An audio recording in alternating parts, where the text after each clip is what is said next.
అందుకే అమ్మవారిని మీనాక్షి అని పిలుస్తారు. మీనాక్షి అంటే చాప ఒక పని చేస్తుంది. ఆడచాప నీటిలో ఉండగా చాప పిల్లలు ఎదురుగుండా వచ్చి అమ్మతో అంటాయి, అమ్మా ఆకలేస్తోందమ్మా అంటాయి. అంటే చాపకి స్తన్యం ఇవ్వడం ఉండదు. అది ఏం చేస్తుందంటే చాప పిల్లలన్నిటి వంక పరమదయతో ఒకసారి అలా చూస్తుంది. ఇది తాబేలు చేస్తుంది, చాప చేస్తుంది. పరమ సంతోషంగా ప్రీతితో చూస్తుంది. చూడగానే వెంటనే చాప పిల్లలకి కడుపు నిండిపోతుంది. ఇలా చెయ్యగలిగిన శక్తి ఒక్క చాపకుంది. అందుకే అమ్మవారికి మీనాక్షి అని పేరు. మీరు ఒక్క స్తోత్రం సంతోషంగా చేస్తే అమ్మ పరమ సంతోషంతో ఇలా చూస్తుంది. అది చూడగానే మీ కోరికలు తీరిపోతాయి. అంతే అంతే. అమ్మవారు చూడ్డానికి ఏం చేయాలి? అమ్మా అని ప్రీతిగా పిలవాలి. కాయిక కైంకర్యంగా పూజ చెయ్యాలి. కనకధార స్తోత్రాన్ని అనుసంధానం చేయాలి. అందుకే రేపు పూజతో కనకధార అనుసంధానం చేయడానికి కారణం అది. సరే, ఇంత అద్భుతంగా పాలేటి రాసకన్య, ఎంత గొప్ప మాట అన్నారో చూడండి. ఆ పాల సముద్రం అనబడేటటువంటి రాజు యొక్క కూతురైనటువంటి లక్ష్మీదేవిని పొంది శ్రీమన్నారాయణుడు తరించాడు. కన్యాదానం చేసి సముద్రుడు తరించాడు. అమ్మవారి యొక్క అనుగ్రహాన్ని పొంది ఇంద్రుడు తరించాడు. ఇప్పుడు ఇంద్రుడికి రాజ్యం రాబోతోంది. రాక్షసులకి వచ్చిన రాజ్యం జారిపోబోతోంది. కీడు ఎలా తోచింది? కీడుకి ఫలితమేమి? మీరు విందురు గాని కీడుకి ఐశ్వర్యం పోయే ముందు మొదట ఏముంటుందో తెలుసా అండి? దెబ్బలాటలు వస్తాయి. అందుకే ఇంట్లో మాట్లాడుకునేటప్పుడు ఎప్పుడు పరమప్రసన్నంగా మాట్లాడుకోవాలి. అందుకే మంగళసూత్రం కట్టించేటప్పుడు ఇక్కడే కట్టిస్తారు తప్ప మంగళసూత్రాన్ని ఏమండే ఎప్పటి నుంచో ఇక్కడ కడుతున్నారు మంగళసూత్రం ముళ్ళేసి, ఏమిటండి ఎప్పుడు మంగళసూత్రం అలాగేనేంటి, మేము సరదాగా మోడల్ మార్చి నడుము కట్టించుకుంటాం అన్నారు అనుకోండి. కుదరదు, అలా కట్టించకూడదు. మంగళసూత్రం ఎప్పుడు ఇక్కడే కట్టాలి. ఇక్కడ ఎందుకు కడతారు చెప్పండి? అక్కడే ఎందుకు పెట్టారు మంగళసూత్రం? ఇక్కడే ఎందుకు కట్టాలి? మంగళసూత్రాన్ని ఇక్కడ కట్టించుకుంటాం, రక్షాబంధనం కట్టినట్టు ఇక్కడ కట్టించుకుంటాం. మరి ఇంత సెక్యూర్డ్గా ఉంటుందండి, తెలుస్తూ ఉంటుంది. గబుక్కుని అలవాట్లేనితనం గబుక్కుని జారిపోతుందో ఏమిటో, అలా భయం లేకుండా ఉంటుంది, చేతులకు పెట్టుకుంటాం అన్నారు అనుకోండి. అలా ఒప్పుకోరు. అలా కుదరదమ్మా, అలవాటు చేసుకో, మంగళసూత్రం పెట్టుకోవాలి. సన్యాసం తీసుకున్నవాడు నేను దండం పెట్టుకోవడం, ఆ దండం పట్టుకోవడం అలవాటు లేదండి అంటే కుదరదు. చంద్రశేఖర పరమాచార్య స్వామి వారు గొడ్డేసి కట్టుకుని అలవాటు చేసుకున్నారు. అందుకని మంగళసూత్రం అలవాటు చేసుకోవాలంతే. అంతేకాని ఇదేదో కొత్తగా ఉంది అంటుంటారు ఆడపిల్లలు పెళ్ళైన కొత్తల్లో. అయినా అలవాటు చేసుకోవాలంతే. అది మరి మంగళసూత్రం ఎందుకు ఇలా మెడలో కడతారు అంటే ఒక రహస్యం ఉంది. శివ కళ్యాణం చేశామండి అనరు, విష్ణు కళ్యాణం చేశామండి అనరు, పార్వతీ కళ్యాణం చేశామండి, లక్ష్మీ కళ్యాణం చేశాం, పద్మావతి కళ్యాణం చేశాం అంటారు. జీవుడు బ్రహ్మముతో ఐక్యం అవ్వాలి. ఇప్పటి వరకు జీవుడుగా కనపడ్డవాడు జీవుడు కాదు, అది బ్రహ్మమే అన్న ఎరుక కలగాలి తప్ప రెండు పదార్థాలు ఉండవు. ఉన్నది ఒకటే పదార్థం జీవుడిగా కనపడుతోంది. అది జీవుడు కాదు, అది పరమాత్మ అని తెలియాలి. అది తెలిసిందనుకోండి అంతే, జీవుడు బ్రహ్మము అని తెలియగానే బంధనము విడిపోతుంది. అంతే, విడిపోయి తాను ఇక్కడే ఇప్పుడే మోక్ష స్థితిని పొందుతాడు. అది కళ్యాణము. అందుకే ఆ కళ్యాణమునకు ఆలంబనమేది? అహంకార పరిత్యాగము. ముందు నా అంతవాణ్ణి నేనన్న భావన పోయి భక్తి ఏర్పడితే తప్ప ఈశ్వరతత్వం అంకురించదు. అందుకని తలనీలాలు ఇవ్వడానికి ఉపయోగింపబడేటటువంటి స్థావరములు క్షవరశాల అనరు, కళ్యాణ కట్ట అంటే అక్కడ తల ఉంచి ఏం చేస్తున్నారు? తలలీనాలు ఇచ్చి అహంకార పరిత్యాగం చేస్తున్నారు. మీ పాపరాశి అంతటినీ వదిలిపెట్టేశారు. ఈశ్వరుడు ఎంత దయామయుడంటే మీకు సుఖ దుఃఖములు ఎక్కడి నుంచి వస్తాయి? పాపములలోంచి దుఃఖం వస్తుంది. ఈ పాపాలన్నింటినీ బాధపడకుండా తిరుపతి వచ్చినప్పుడల్లా ఓ 4 వేళ్ళి అంటే ఎవడెళ్తాడండి? పనికిరాని వెంట్రుకలు ఆయన తీసుకుని మహానుభావుడు నిప్పెట్టకుండా ఆ వెంట్రుకలు తీసేసుకుని వెంట్రుకల రూపంలో పాపాలని తీసేసుకుని పాపము పోయి దుఃఖ కారణము నివృత్తి అయి, అందుకే ఆయన పేరు వెంకటేశ్వరుడు. వేం కటతీతి ఇది వెంకట. వేం అంటే పాపం, కటతి తీయువాడు. చాలా మంది వెంకటేశ్వర స్వామి అంటుంటారు. రాసేటప్పుడు కూడా వెంకటేశ్వరుడు అని వేకి దీర్ఘం ఇవ్వకుండా రాస్తుంటారు. చాలా పొరపాటు, అలా రాయకూడదు. రాసేటప్పుడు వేం అని వేకి దీర్ఘం ఇవ్వాలి. వేం అంటే పాపము, కట తొలగించున్నది. వేం కటతి ఇది వెంకట. ఏది పాపమును తొలగించుచున్నదో ఆయన పేరు వేంకటేశ్వరుడు. అందుకని వేకి దీర్ఘం పెట్టి పలుకుతుండాలి. సరే, అందుచేత అటువంటి శ్రీమన్నారాయణ తత్వంతో ఇప్పుడు జీవతత్వం ఏకత్వం పొందడం, ఆ జీవబ్రహ్మైక్య సిద్ధి, పరబ్రహ్మము శక్తియుతుడు కావడం మనందరికీ కళ్యాణం. మనందరికీ కూడా ఏమవుతుంది కళ్యాణం జరిగితే అంటే, కళ్యాణానంతరము మనందరికీ కళ్యాణం జరుగుతుంది, అంటే శుభం జరుగుతుంది. మనందరి యొక్క కోరిక తీర్చగలిగిన వారై తల్లిదండ్రులై సింహాసనం మీద కూర్చుంటారు. అందుకే ఇవాళ కళ్యాణ ఘట్టం చెప్పి రేపు కుంకుమార్చన చెయ్యడానికి కారణం అది.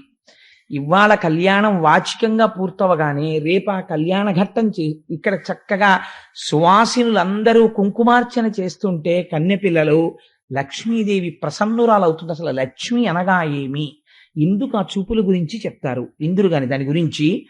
సరే, అందుచేత తొలకారు మెరుగు కైవడి తలతలమని మేను మెరయ ధగధగమనుచున్ కటముల నీనిడు చూపుల చెలువంబుల మొదలిటెంకి సిరి పుట్టే నృపా.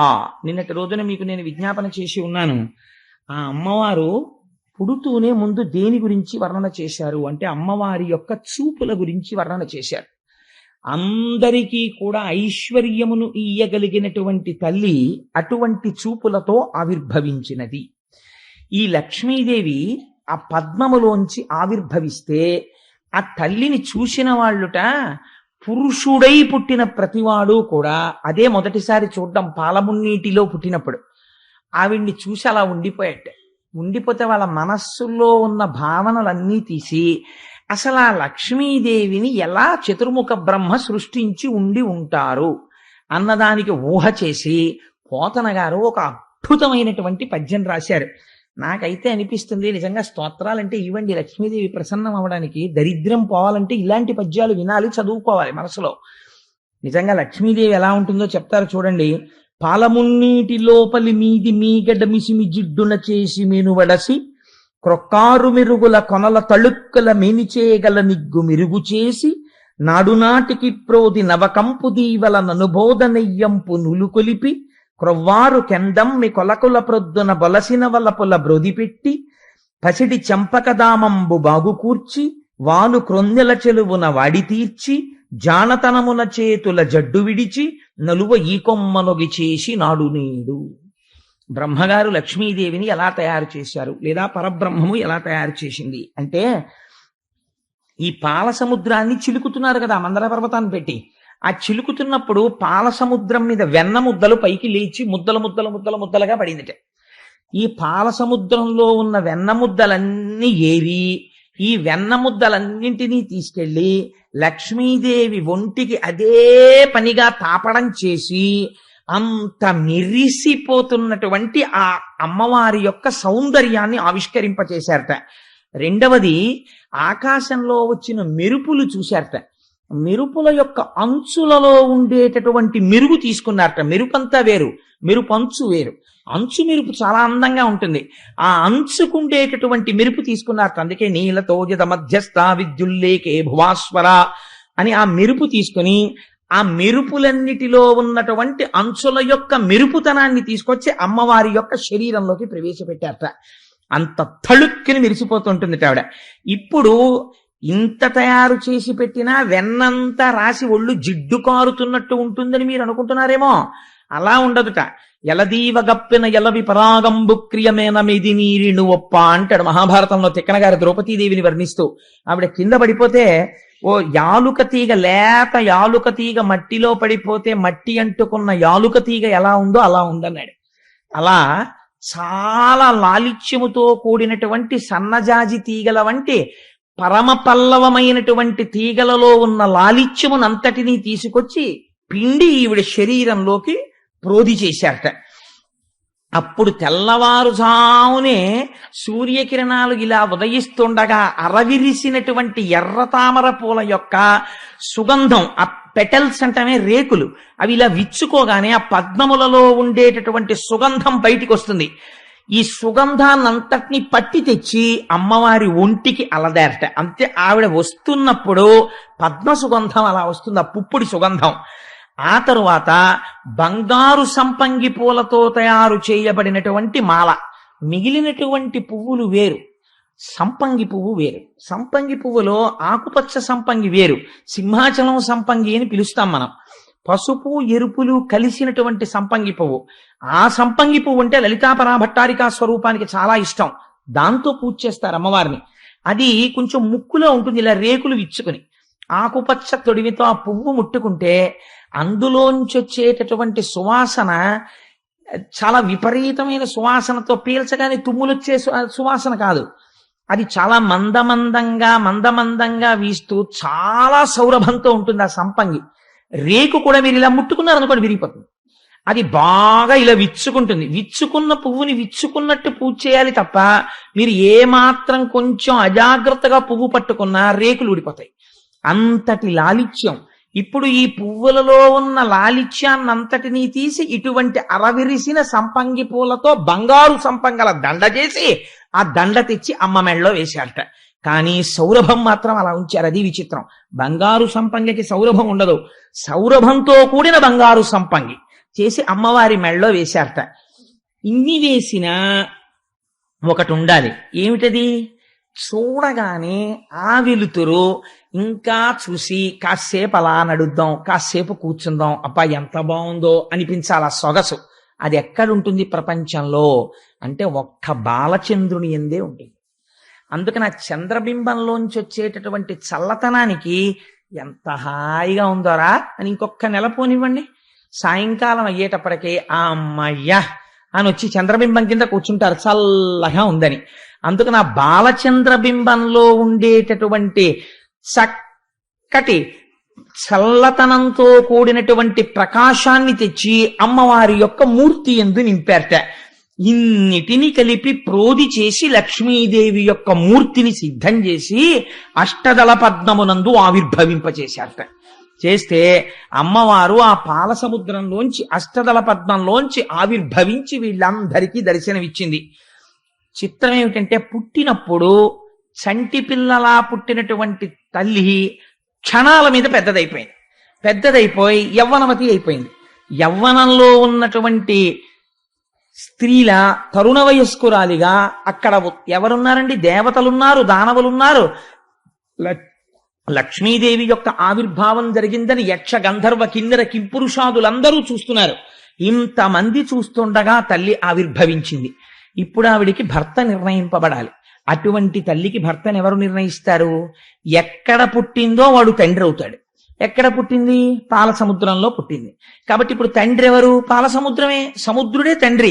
అందుకే లక్ష్మీం క్షీరసముద్రరాజతనయాం శ్రీరంగధామేశ్వరీం దాసీభూత సమస్త దేవవనితాం లోకైక దీపాంకురాం అని రోజు పిలుస్తుంటాం కదా అమ్మవారిని. ఆడపిల్లకుండే లక్షణం ఏమిటంటే పెళ్ళవక ముందు ఫలానా వారు అమ్మాయి అండి పొంగిపోతుంది.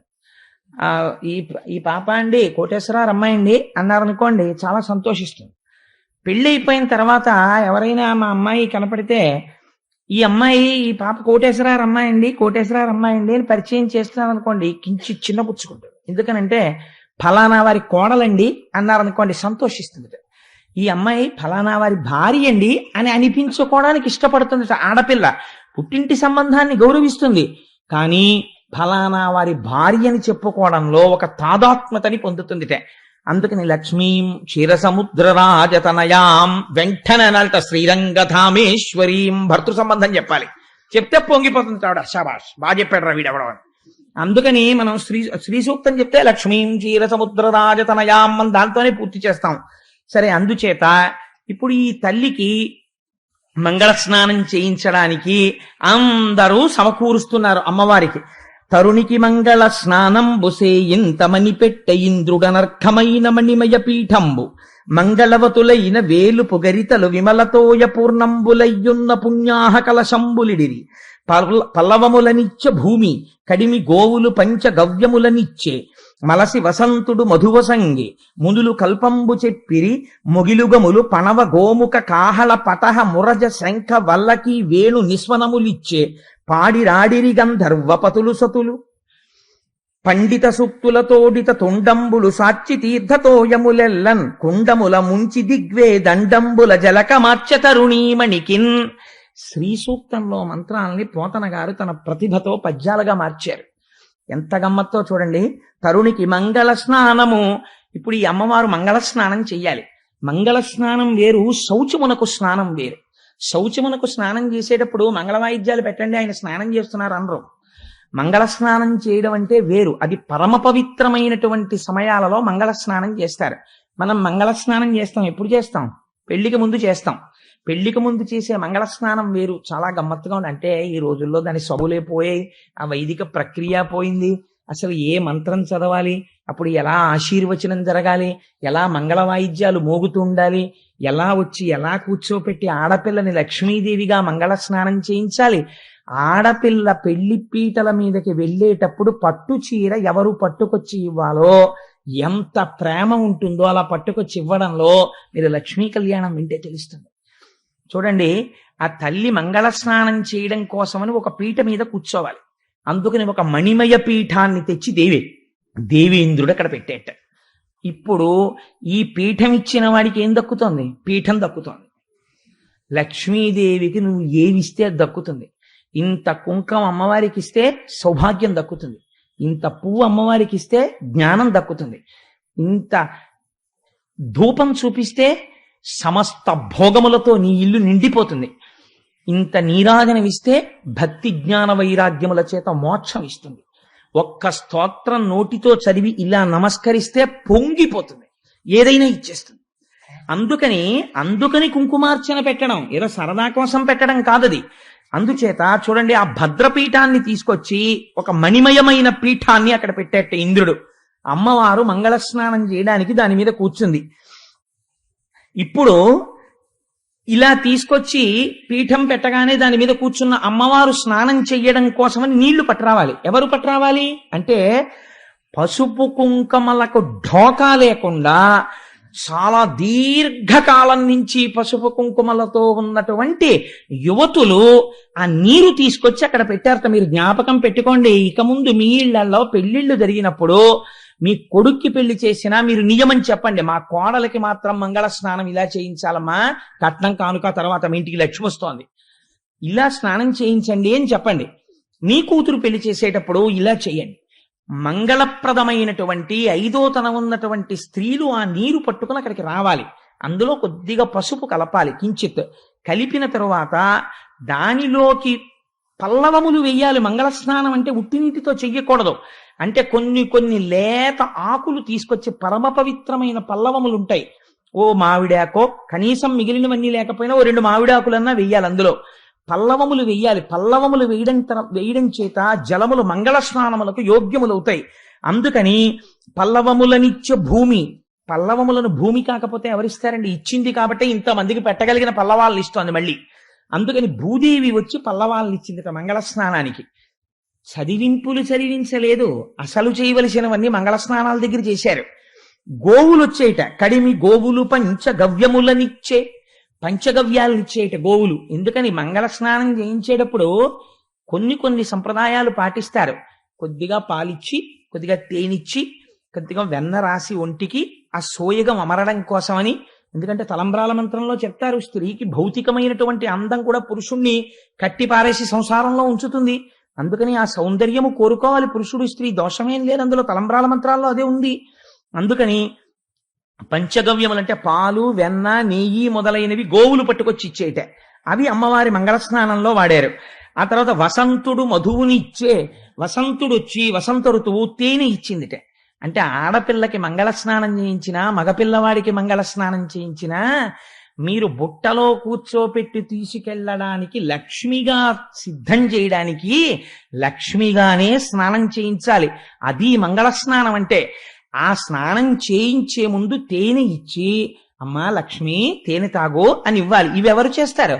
తల్లి, పినతల్లులు, పెదతల్లులు, నిత్యము నిరంతరము ఈశ్వరారాధన చేసేటటువంటి మంచి పసుపు కుంకాలున్నటువంటి స్త్రీలు, దీర్ఘకాలము నుంచి మంగళప్రదమై ఉన్న స్త్రీలు, ఈశ్వరారాధన చేయగలిగినటువంటి నిపుణులైన ఆచార్యుల యొక్క భార్యలు, ఇటువంటి వారిని తీసుకొచ్చి ఆ మంగళ స్నానం చేయిస్తారు వాళ్ళు. అది మంగళం, వాళ్ళ చేతులతో పడాలి లక్ష్మిగా. అందుకని ఇప్పుడు ఇక్కడి నుంచే లక్ష్మీ తత్వము సంసారంలో ఎత్తుకుంటుందండి. ఇలా మీరు లక్ష్మిగా నారాయణుడికి ఇస్తే ఆయన ఇల్లు లక్ష్మీప్రదమై ఉంటుంది. కొడుకులతో, కోడళ్లతో, 3 తరాలతో.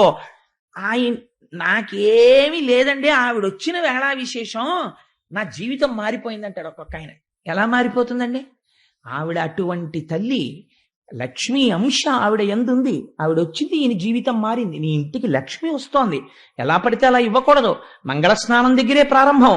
అందుచేత చక్కగా ఈ పంచగవ్యములను అలది తేనె పట్టి, ఆ తరువాత మునులు కల్పంబు చెప్పి బయట స్నానం జరుగుతుంటే అక్కడ చక్కగా వచ్చినటువంటి బ్రాహ్మణులు కూర్చుని చక్కటి స్వస్తి మంత్రాలు చదువుతుంటారు. ఆ స్వస్తి మంత్రాలు చదువుతుండగా ఇక్కడ మంగళ స్నానం జరగాలి. ఇప్పుడు మంగళధ్వనులు జరగాలి.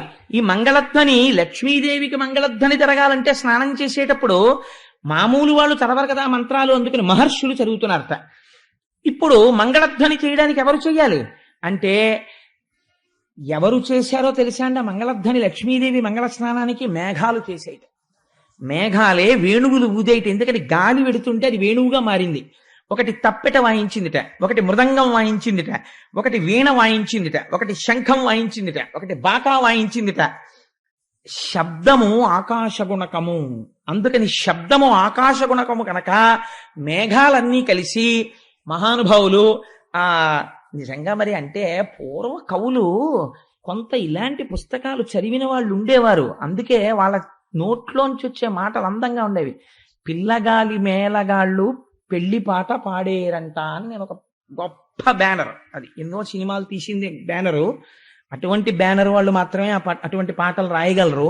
అందుకని పిల్లగాలి మేళగాళ్ళు పెళ్లి పాట పాడేరంట అని నేను అక్కడ ఒక పాటలో విన్నాను. సరే, అందుకని ఆ మేఘములు ఆ మంగళధ్వని చేసి, అంటే ఒక్కొక్కటి అది సినిమా పాట అని మీరు అనుకోకండి. ఒక్కొక్క పాట వింటే హృదయం కదులుతుంది. నిజంగా అబ్బాయి ఎంత గొప్ప మాట ఇది, సమస్త వేదముల యొక్క సారము పిండేడే ఇందులో అనిపిస్తుంది. అది సినిమాలో పాట అవ్వచ్చు, బురదలో పుడితే తామర పువ్వును అంగీకరించట్లేదా?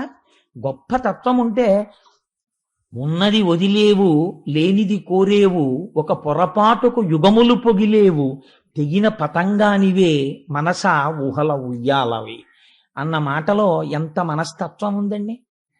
నిజంగా ఒక్కొక్క మాట వింటుంటే అగాధమగు జలనిధిలోన ఆణిముత్యమున్నటులే శోకానా మరుగున దాగి సుఖమున్నది.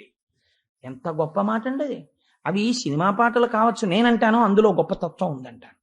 అలా ఒక్కొక్కటి రాయడానికి దానికి చాలా వేదాంత సారము తెలుసున్నవాడైతేనే అది రాయగలడు. లేకపోతే అలా అటువంటి ప్రౌఢిమతో కూడినటువంటి పదాలు, అంత గంభీరమైనటువంటి భావముతో ఉన్నవి పడమంటే పడేవి కావు. దిక్కుమాల పాటలు అర్థం లేనటువంటి అంశాలు సరే వాటి జోలు మనకెందుకు, లక్ష్మీ కళ్యాణం చెప్పుకుంటూ. అందుకని పాడి రాడిరి గంధర్వ పతులు సతులు, పరమ సంతోషంతో గంధర్వ పతులు సతులు అందరూ నాట్యం చేస్తున్నారు. లక్ష్మీదేవికి మంగళ స్నానాలు జరుగుతున్నాయి అని. పండిత సూక్తులతోడుత తుండంబుల సాచి తీర్థతోయములెల్లన్ కుండముల ముంచి దిగ్వే దండంబుల జలక మార్చ తరుణీమణికిన్. ఇదే కనకధారా స్తోత్రంలో శంకర భగవత్పాదులు దిగ్గస్తిభిక్కన కకుంభ ముఖావ సృష్ట స్వర్వాహిని విమలచారు జలప్లుతాంగీం ప్రాతర్నమామి జగతాం జననీమశేష లోకాధినాథ గృహిణీం అమృతాబ్ధిపుత్రీం అని స్తోత్రం చేశారు మహానుభావుడు. ఇంకా 8 సంవత్సరాలు రానివాడు ఎటువంటి ప్రౌఢిమతో కూడిన కవిత్వం చెప్పాడో చూడండి, పొంగిపోయింది. అందుకే లక్ష్మీదేవి. అందుకని దిగ్గస్తిభిక్కన కకుంభ ముఖావ సృష్ట స్వర్వాహిని విమలచారు జలప్లుతాంగీం. దిక్కులన్నిటా మోసేటటువంటి ఏనుగులు తమ తుండములతో తీర్థములలో ఉండేటటువంటి జలాల్ని ఆ మంగళ స్నానపు పాత్రలలో కలిపి, గంగాది జలముల యొక్క నీరు కలపాలి. ఆ తుండములతో ఉన్న బిందెలతో కనకమయమైనటువంటి పాత్రలతో పైకెత్తి అభిషిక్తముగా ఆ నీటిని పోసేట. వేదమంత్రాలు స్వస్తివాచకం పలుకుతుండగా, మంగళధ్వనులు మోగుతుండగా అమ్మవారు స్నానం చేసిన తరువాత ఇప్పుడు కట్టంగ పచ్చని పట్టుపుట్టముదో ఈ ముదుతకు తెచ్చి సముద్రుడిచ్చే. ఎంత ప్రేమో చూడండి. తన పెళ్ళానికి చీర తెచ్చుకోవడం కావ్యంలో చెప్పవలసిన పెద్ద విశేషం ఏం కాదు. సాధారణంగా తండ్రి ఎప్పుడూ ఒక పని చేయడు. ఏ పని చేయడంటే, అమ్మాయి ఏ బట్టలు కట్టుకోవాలో, అమ్మాయి ఏ పరికిణీ కట్టుకోవాలో తండ్రి గారు ఎప్పుడు చెప్పడం. అది సాధారణంగా తల్లి చెప్తుంది, నువ్వు ఇవాళ ఈ బట్టలు కట్టుకోవే అంటుంది. కానీట పెళ్లి కూతుర్ని చేస్తున్నప్పుడు తండ్రి సంతోషం ఎంత గొప్పగా ఉంటుందంటేట, మా అమ్మాయి లక్ష్మీ స్వరూప, నేను కన్యాదానం చేస్తున్నాను, నారాయణుడి కాళ్ళు కడిగిని పొంగిపోయి ఆ పట్టు చీరలన్నీ ఆ మూతలు తీసి అక్కడ పెడితే తండ్రి స్వయంగా వెళ్ళి చూసుకుని నీకేం తెలుసు నా కూతురికి ఎంత బాగుంటుందో ఇది అని తను సెలెక్ట్ చేస్తాట. తను నిర్ణయం చేసి అమ్మా ఈ పట్టుబట్ట కట్టుకోమ్మా అని తండ్రి అంటే, ఆ ఆడపిల్ల మనస్సు ఎలా ఉంటుందంటే, పిచ్చి నాన్నగారు, మా నాన్నగారికి ఎంత పిచ్చి ప్రేమో అని ఆ చీర కట్టుకు పొంగిపోతుందట. తండ్రి పట్టుకెళ్ళి ఇస్తాడు, చీర కట్టుకోమ్మా అని. ఆ చీర తండ్రి ఇస్తాడు. తండ్రి ప్రేమ ప్రేమ, నేను తల్లి ప్రేమని తక్కువ చేయట్లేదు, కానీ అంటే తల్లి తండ్రి ఇద్దరు సమానం కదండి. అందుకని ఆ రోజున మాత్రం చీర తాను నిర్ణయం చేశాట సముద్రుడు. కట్టంగ పచ్చని పట్టు పుట్టముదో ఈ ముదితకు తెచ్చి సముద్రుడిచ్చే. ఎప్పుడైనా సరే అమ్మవారికి ఇచ్చేటప్పుడు వస్త్రద్వయం సమర్పయామి, ఒక వస్త్రం ఇవ్వకూడదు, వస్త్రం మీద వస్త్రం పెట్టి, కంచుకం అంటే రవికెల బట్టో ఏదో ఒకటి పెట్టి కలిపి ఇవ్వాలి. పెద్దలకి భోజనం పెట్టినప్పుడు ఒక విస్తరి వేయకూడదు, శాస్త్రంలో నిషిద్ధం. ఒక అరిటాకు వేస్తే తుంపి మళ్ళీ అరిటాకు ముక్కన్నా వెయ్యాలి, కనీసం 2 వెయ్యాలి.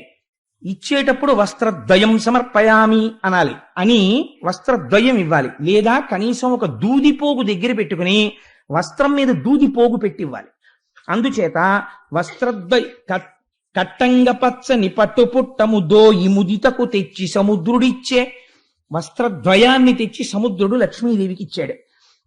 మత్తాళినికరంబు మధువాన మోగిన వైజయంతి మాలవరునుడిచ్చే. ప్రతి ఇంట్లో కూడా ఒక గమ్మత్తు ఉంటుంది. ప్రతి ఇంటికి ఒక యజమాని ఉంటాడు. ఆ యజమానికి చాలా దగ్గర స్నేహితుడు ఒకడు ఉంటాడు. ఆ స్నేహితుడు ఎటువంటి వాడై ఉంటాడో తెలుసా అండి? ఆయన్ని సుహృత్ అని పిలిచింది శాస్త్రం. సుహృత్ అంటే ఆయన బిడ్డని తన బిడ్డగా భావిస్తాడు. ఆ హృదయం పెంచుకోవాలి సుహృత్ కావాలంటే. తన కూతురు ఎంత మంచి సంబంధం రావాలని కోరుతున్నాడో తన సుహృత్ కూతురు కూడా అంత మంచి సంబంధం రావాలని కోరాలి. తన కూతురు ఎలా ఐదోతనంతో ఉండాలని కోరుతున్నాడో తన సుహృత్ యొక్క కూతురు కూడా అలా ఉండాలని కోరాలి. అలాంటి వాడు ఒకడు ఉంటాడు. వాడు ఈయన ఇంట్లో పెళ్లి జరుగుతుంటే తన కూతురు పెళ్లి జరుగుతున్నట్టే సంతోషపడిపోతాడు. అందుకని ఈయన ముందు ఇవ్వగానే వెనక ఎవరిచ్చారో తెలుసండి? సుహృత్ ఇచ్చాడు. ఎవరా సుహృత్? సముద్రం తండ్రి అయితే సముద్రుడిలో ఉన్న వరుణుడే సుహృత్. అందుకని ఎప్పుడూ దగ్గరుంటాడు. అందుకని ఆ సుహృత్ ఏమిచ్చాడు అంటే వైజయంతి మాల ఇచ్చాట అమ్మవారు వేసుకోవడానికి. కాంచన కేయూర కంకణ కింకిణి కటకాదులను విశ్వకర్మ ఇచ్చే. విశ్వకర్మ ఏదైనా తయారు కేయూర కంకణ కింకిణి కటకాదులను, అమ్మవారు వేసుకోవడానికి కావలసినటువంటి గాజులు, అమ్మవారు వేసుకునే హారాలు, అమ్మవారు పెట్టుకునే నగలు, ఇవన్నీ ఒక పెద్ద దంతపు పెట్టిలో పెట్టి తెచ్చి విశ్వకర్మ ఇచ్చేట. భారతి ఒక మంచి తారాహారమునిచ్చే. సరస్వతీదేవి ఒక మంచి తారాహారాన్ని ఇచ్చిందిట. పాణి పద్మమునిచ్చే పద్మభవుడు. ఇదో చాలా గమ్మత్తైన విషయం అండి నిజంగా. ఇలాంటివి చూస్తే ఓహో ఇలా కూడా ఇవ్వచ్చు అన్నమాట కానుక అనిపిస్తుంది. పిల్ల బుట్టలో కూర్చొని పద్మంలో కూర్చున్న లక్ష్మిని తీసుకెళ్లే ముందు అసలు మేనమావలు నాకు అనిపిస్తుంది తామర పువ్వులు తెచ్చి ఆ అమ్మాయి చేతికి ఇవ్వాలి. అమ్మా నిన్ను లక్ష్మిగా చూసి నీ తల్లి తోడబుట్టిన వాళ్ళగా, నిన్నెప్పుడూ మేనమావగా మేము దుష్టచూపు చూడలేదు, లక్ష్మిగా చూసి నారాయణుడి దగ్గరికి చేరుస్తున్నాం అని తామర పూలు ఇచ్చి పిల్ల చేత్తో తామర పూలు పట్టుకుని బుట్టలో రావాలి. పోతన గారు ఎన్ని రహస్యాలు చెప్తున్నారో చూడండి ఆచారంలో.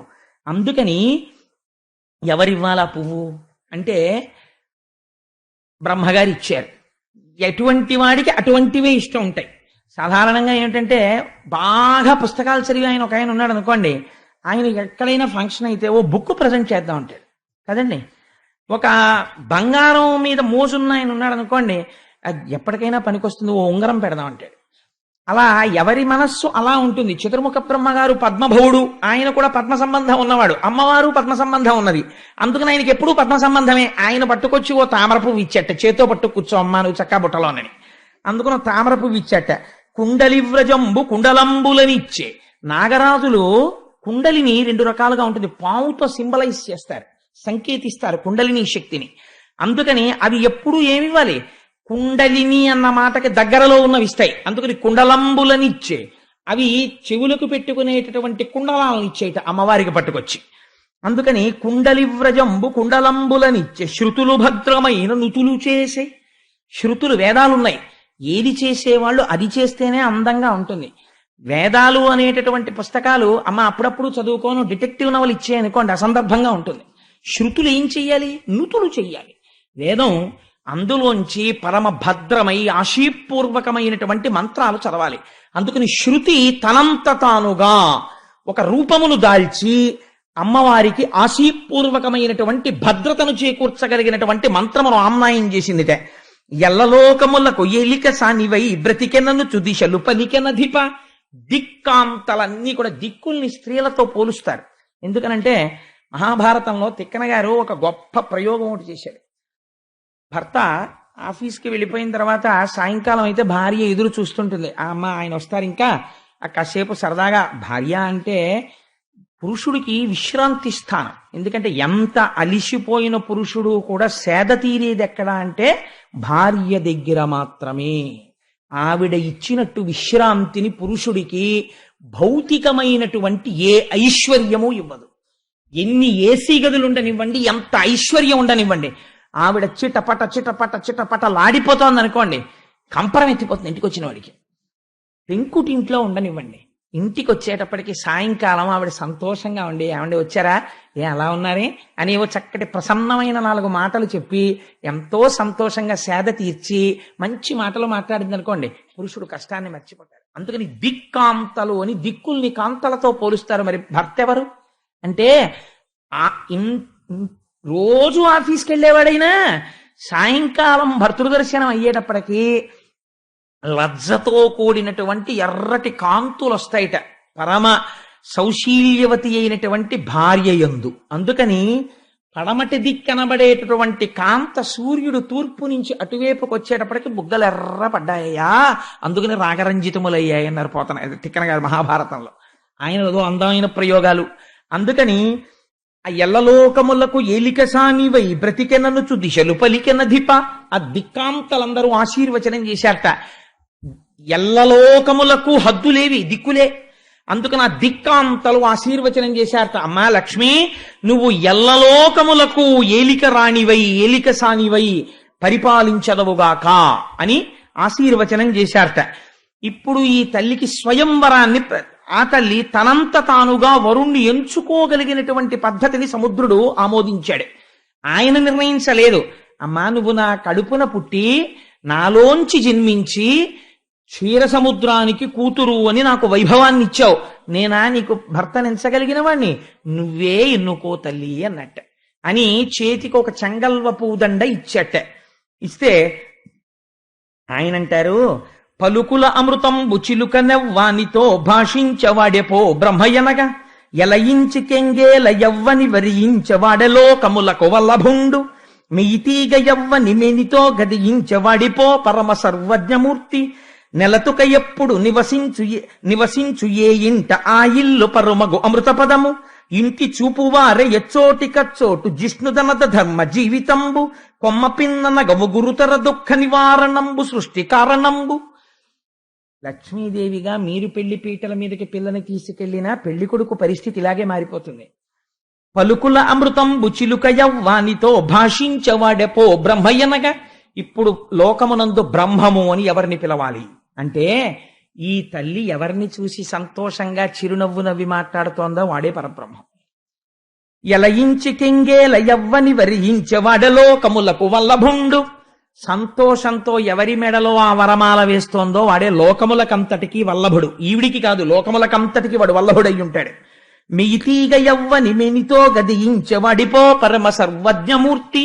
మెరుపుతీగ వంటి తన శరీరాన్ని ఎవరి శరీరం పక్కకి ఆవిడ చేరుస్తోందో వాడే సర్వజ్ఞుడైన వాడు. మెలతుక ఎప్పుడు నివసించు ఏ ఇంట ఆ ఇల్లు పరమగు అమృతపదము.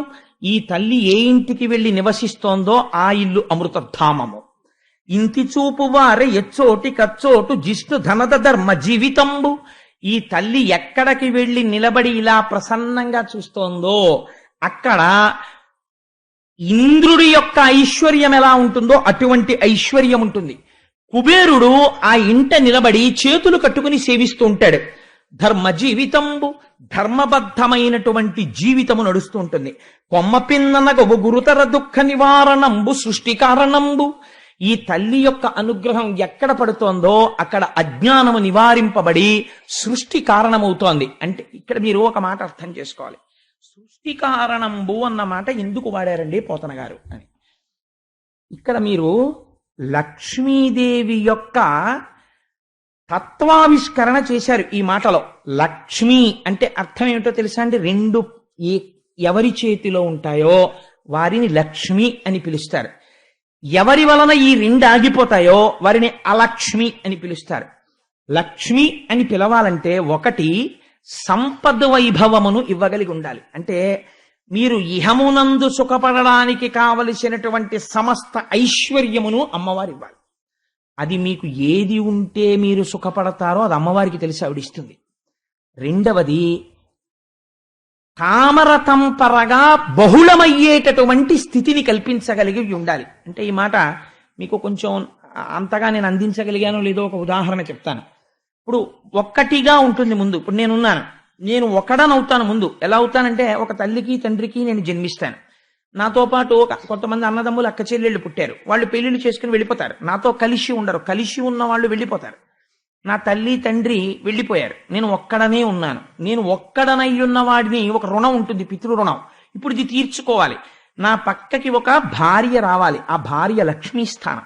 ఇప్పుడు ఆవిడ వస్తే తప్ప నేను నలుగురిని కాను. ఇప్పుడు నా భార్య వచ్చి నా పక్కన చేరితే నేనే ఒక కొడుకునయ్యాను, నేనే ఒక కూతురునయ్యాను.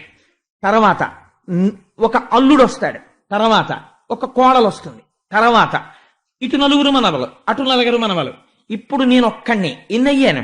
ఏమండి అని పిలిచే భార్య, నాన్నగారండి అనే కొడుకు కూతురు, మామయ్య గారండి అనే కోడలు, మామయ్య గారండి అనే అల్లుళ్ళు, తాతగారండి అని ఇటు పిలిచే మనవలు, తాతగారండి అని అటు పిలిచే మనవలు, అన్నయ్య గారండి అని పిలిచే వియ్యపురాళ్ళు. నేను ఒక్కడని ఎన్నయ్యాను? This is called multiplicity. ఈ మల్టిప్లిసిటీ ఒకటి అనేకమవడం వైభవం శాస్త్రంలో. ఇలా అవలేదనుకోండి దరిద్రం. అంటే ఆగిపోయాడు. అలాగా ఎక్కడ ఆగిపోయాడు? అసలు లక్ష్మే రాలేదు. అంటే ఒకడికి భార్యనే పొందలేదు. ఒకడు భార్యని పొందాడు, కానీ అమ్మా నాన్నగారండి అని పిలవడానికి బిడ్డలు లేరు. బిడ్డలు లేరు కాబట్టి అల్లుళ్ళు లేరు, కోడళ్ళు లేరు, మనవలు తామరతంపరగా లేరు. కాబట్టి ఏమవుతోంది? ఆగుతోంది. కొద్దిగా జోల్ట్ పడుతోంది. మళ్ళీ అమ్మవారి అనుగ్రహం వచ్చింది అనుకోండి, కూతురే ఉంది, కొడుకులంటే అల్లుడు వచ్చేస్తాడు. ఒక్క కూతురు 10 మంది మనవలు వస్తారు. 50 మంది మనవలు ఉన్నవాడు ఎంత తృప్తిగా ఉంటాడో ఒక్క కూతురు ఉన్నవాడు అంత తృప్తిగా ఉండొచ్చు. చెప్పలేం ప్రపంచంలో. అమ్మవారి అనుగ్రహం వచ్చేసింది, ఇటుదటు చేసేస్తుంది ఆవిడ, మళ్ళీ పూర్ణం చేసేస్తుంది. కాబట్టి ఇప్పుడు ఏమవుతోంది? ఇది పెరగలేదనుకోండి, ఒక స్థాయికి వెళ్ళిన తర్వాత ఏమంటుందో తెలుసా అండి లోకం? అంటుంది చాలా ఐశ్వర్యవంతుడే, కానీ పాపం అండి పిల్లలు లేరు అంటారు. పాపం అండి పెళ్ళి అవ్వలేదు వాళ్ళ ఇంట్లో ఒక అమ్మాయికి అంటారు. పాపం వాళ్ళ ఇంట్లో 2 ఆడపిల్లలు, ఏమి కర్మమో కానీ అన్నీ ఉన్నాయి, బాగా చదువుకున్నారు, చాలా మంచి వాళ్ళు, కానీ పెళ్ళిళ్ళు అవ్వలేదు. పాపం ఆ అమ్మాయికి పెళ్లి చేశారు, పిల్లలు పుట్టలేదు. ఆయన ఎప్పుడు దిగులుగా ఉంటారు, అలా తిరుగుతూ ఉంటారు, పూజలు పునస్కారాలు అని తిరుగుతూ ఉంటారు. ఇవేవి ఈయన ప్రమేయం లేవు. ఈయన కూర్చున్నాడు హాయిగా, అంతే. తామర తంపరగా వెళ్ళిపోతోంది వంశం. కూతురికి కోరుండో సంబంధం వచ్చేసింది, మంచి సంబంధం, అల్లుడు వచ్చేసాడు, మంచి వియ్యాలారు, ఎంతో సంతోషంగా, ఏదో తోడబుట్టిన చెల్లెలతో కలిసిపోయినంత అనుబంధం కలిసిపోయింది. హాయిగా వియ్యాలవారన్న అరమరికలు లేవు. అటుపక్క నుంచి అటువంటి కోడలు వచ్చింది. ఈ కూతురు వెళ్ళిపోయింది, కానీ తన కడుపున మళ్ళీ కూతురే పుట్టిందేమో అని చూసుకునే కోడలు వచ్చింది ఇంటికి. మామయ్య గారు మామయ్య గారు మామయ్య గారు అని తన వైభవాన్ని ప్రకాశింపచేస్తోంది. అటువంటి కోడలు వచ్చింది. ఇలా 2 ఏళ్ళు తిరిగింది, 4 పూజలు చేశాడు, చక్కటి మనవడు పుట్టాడు.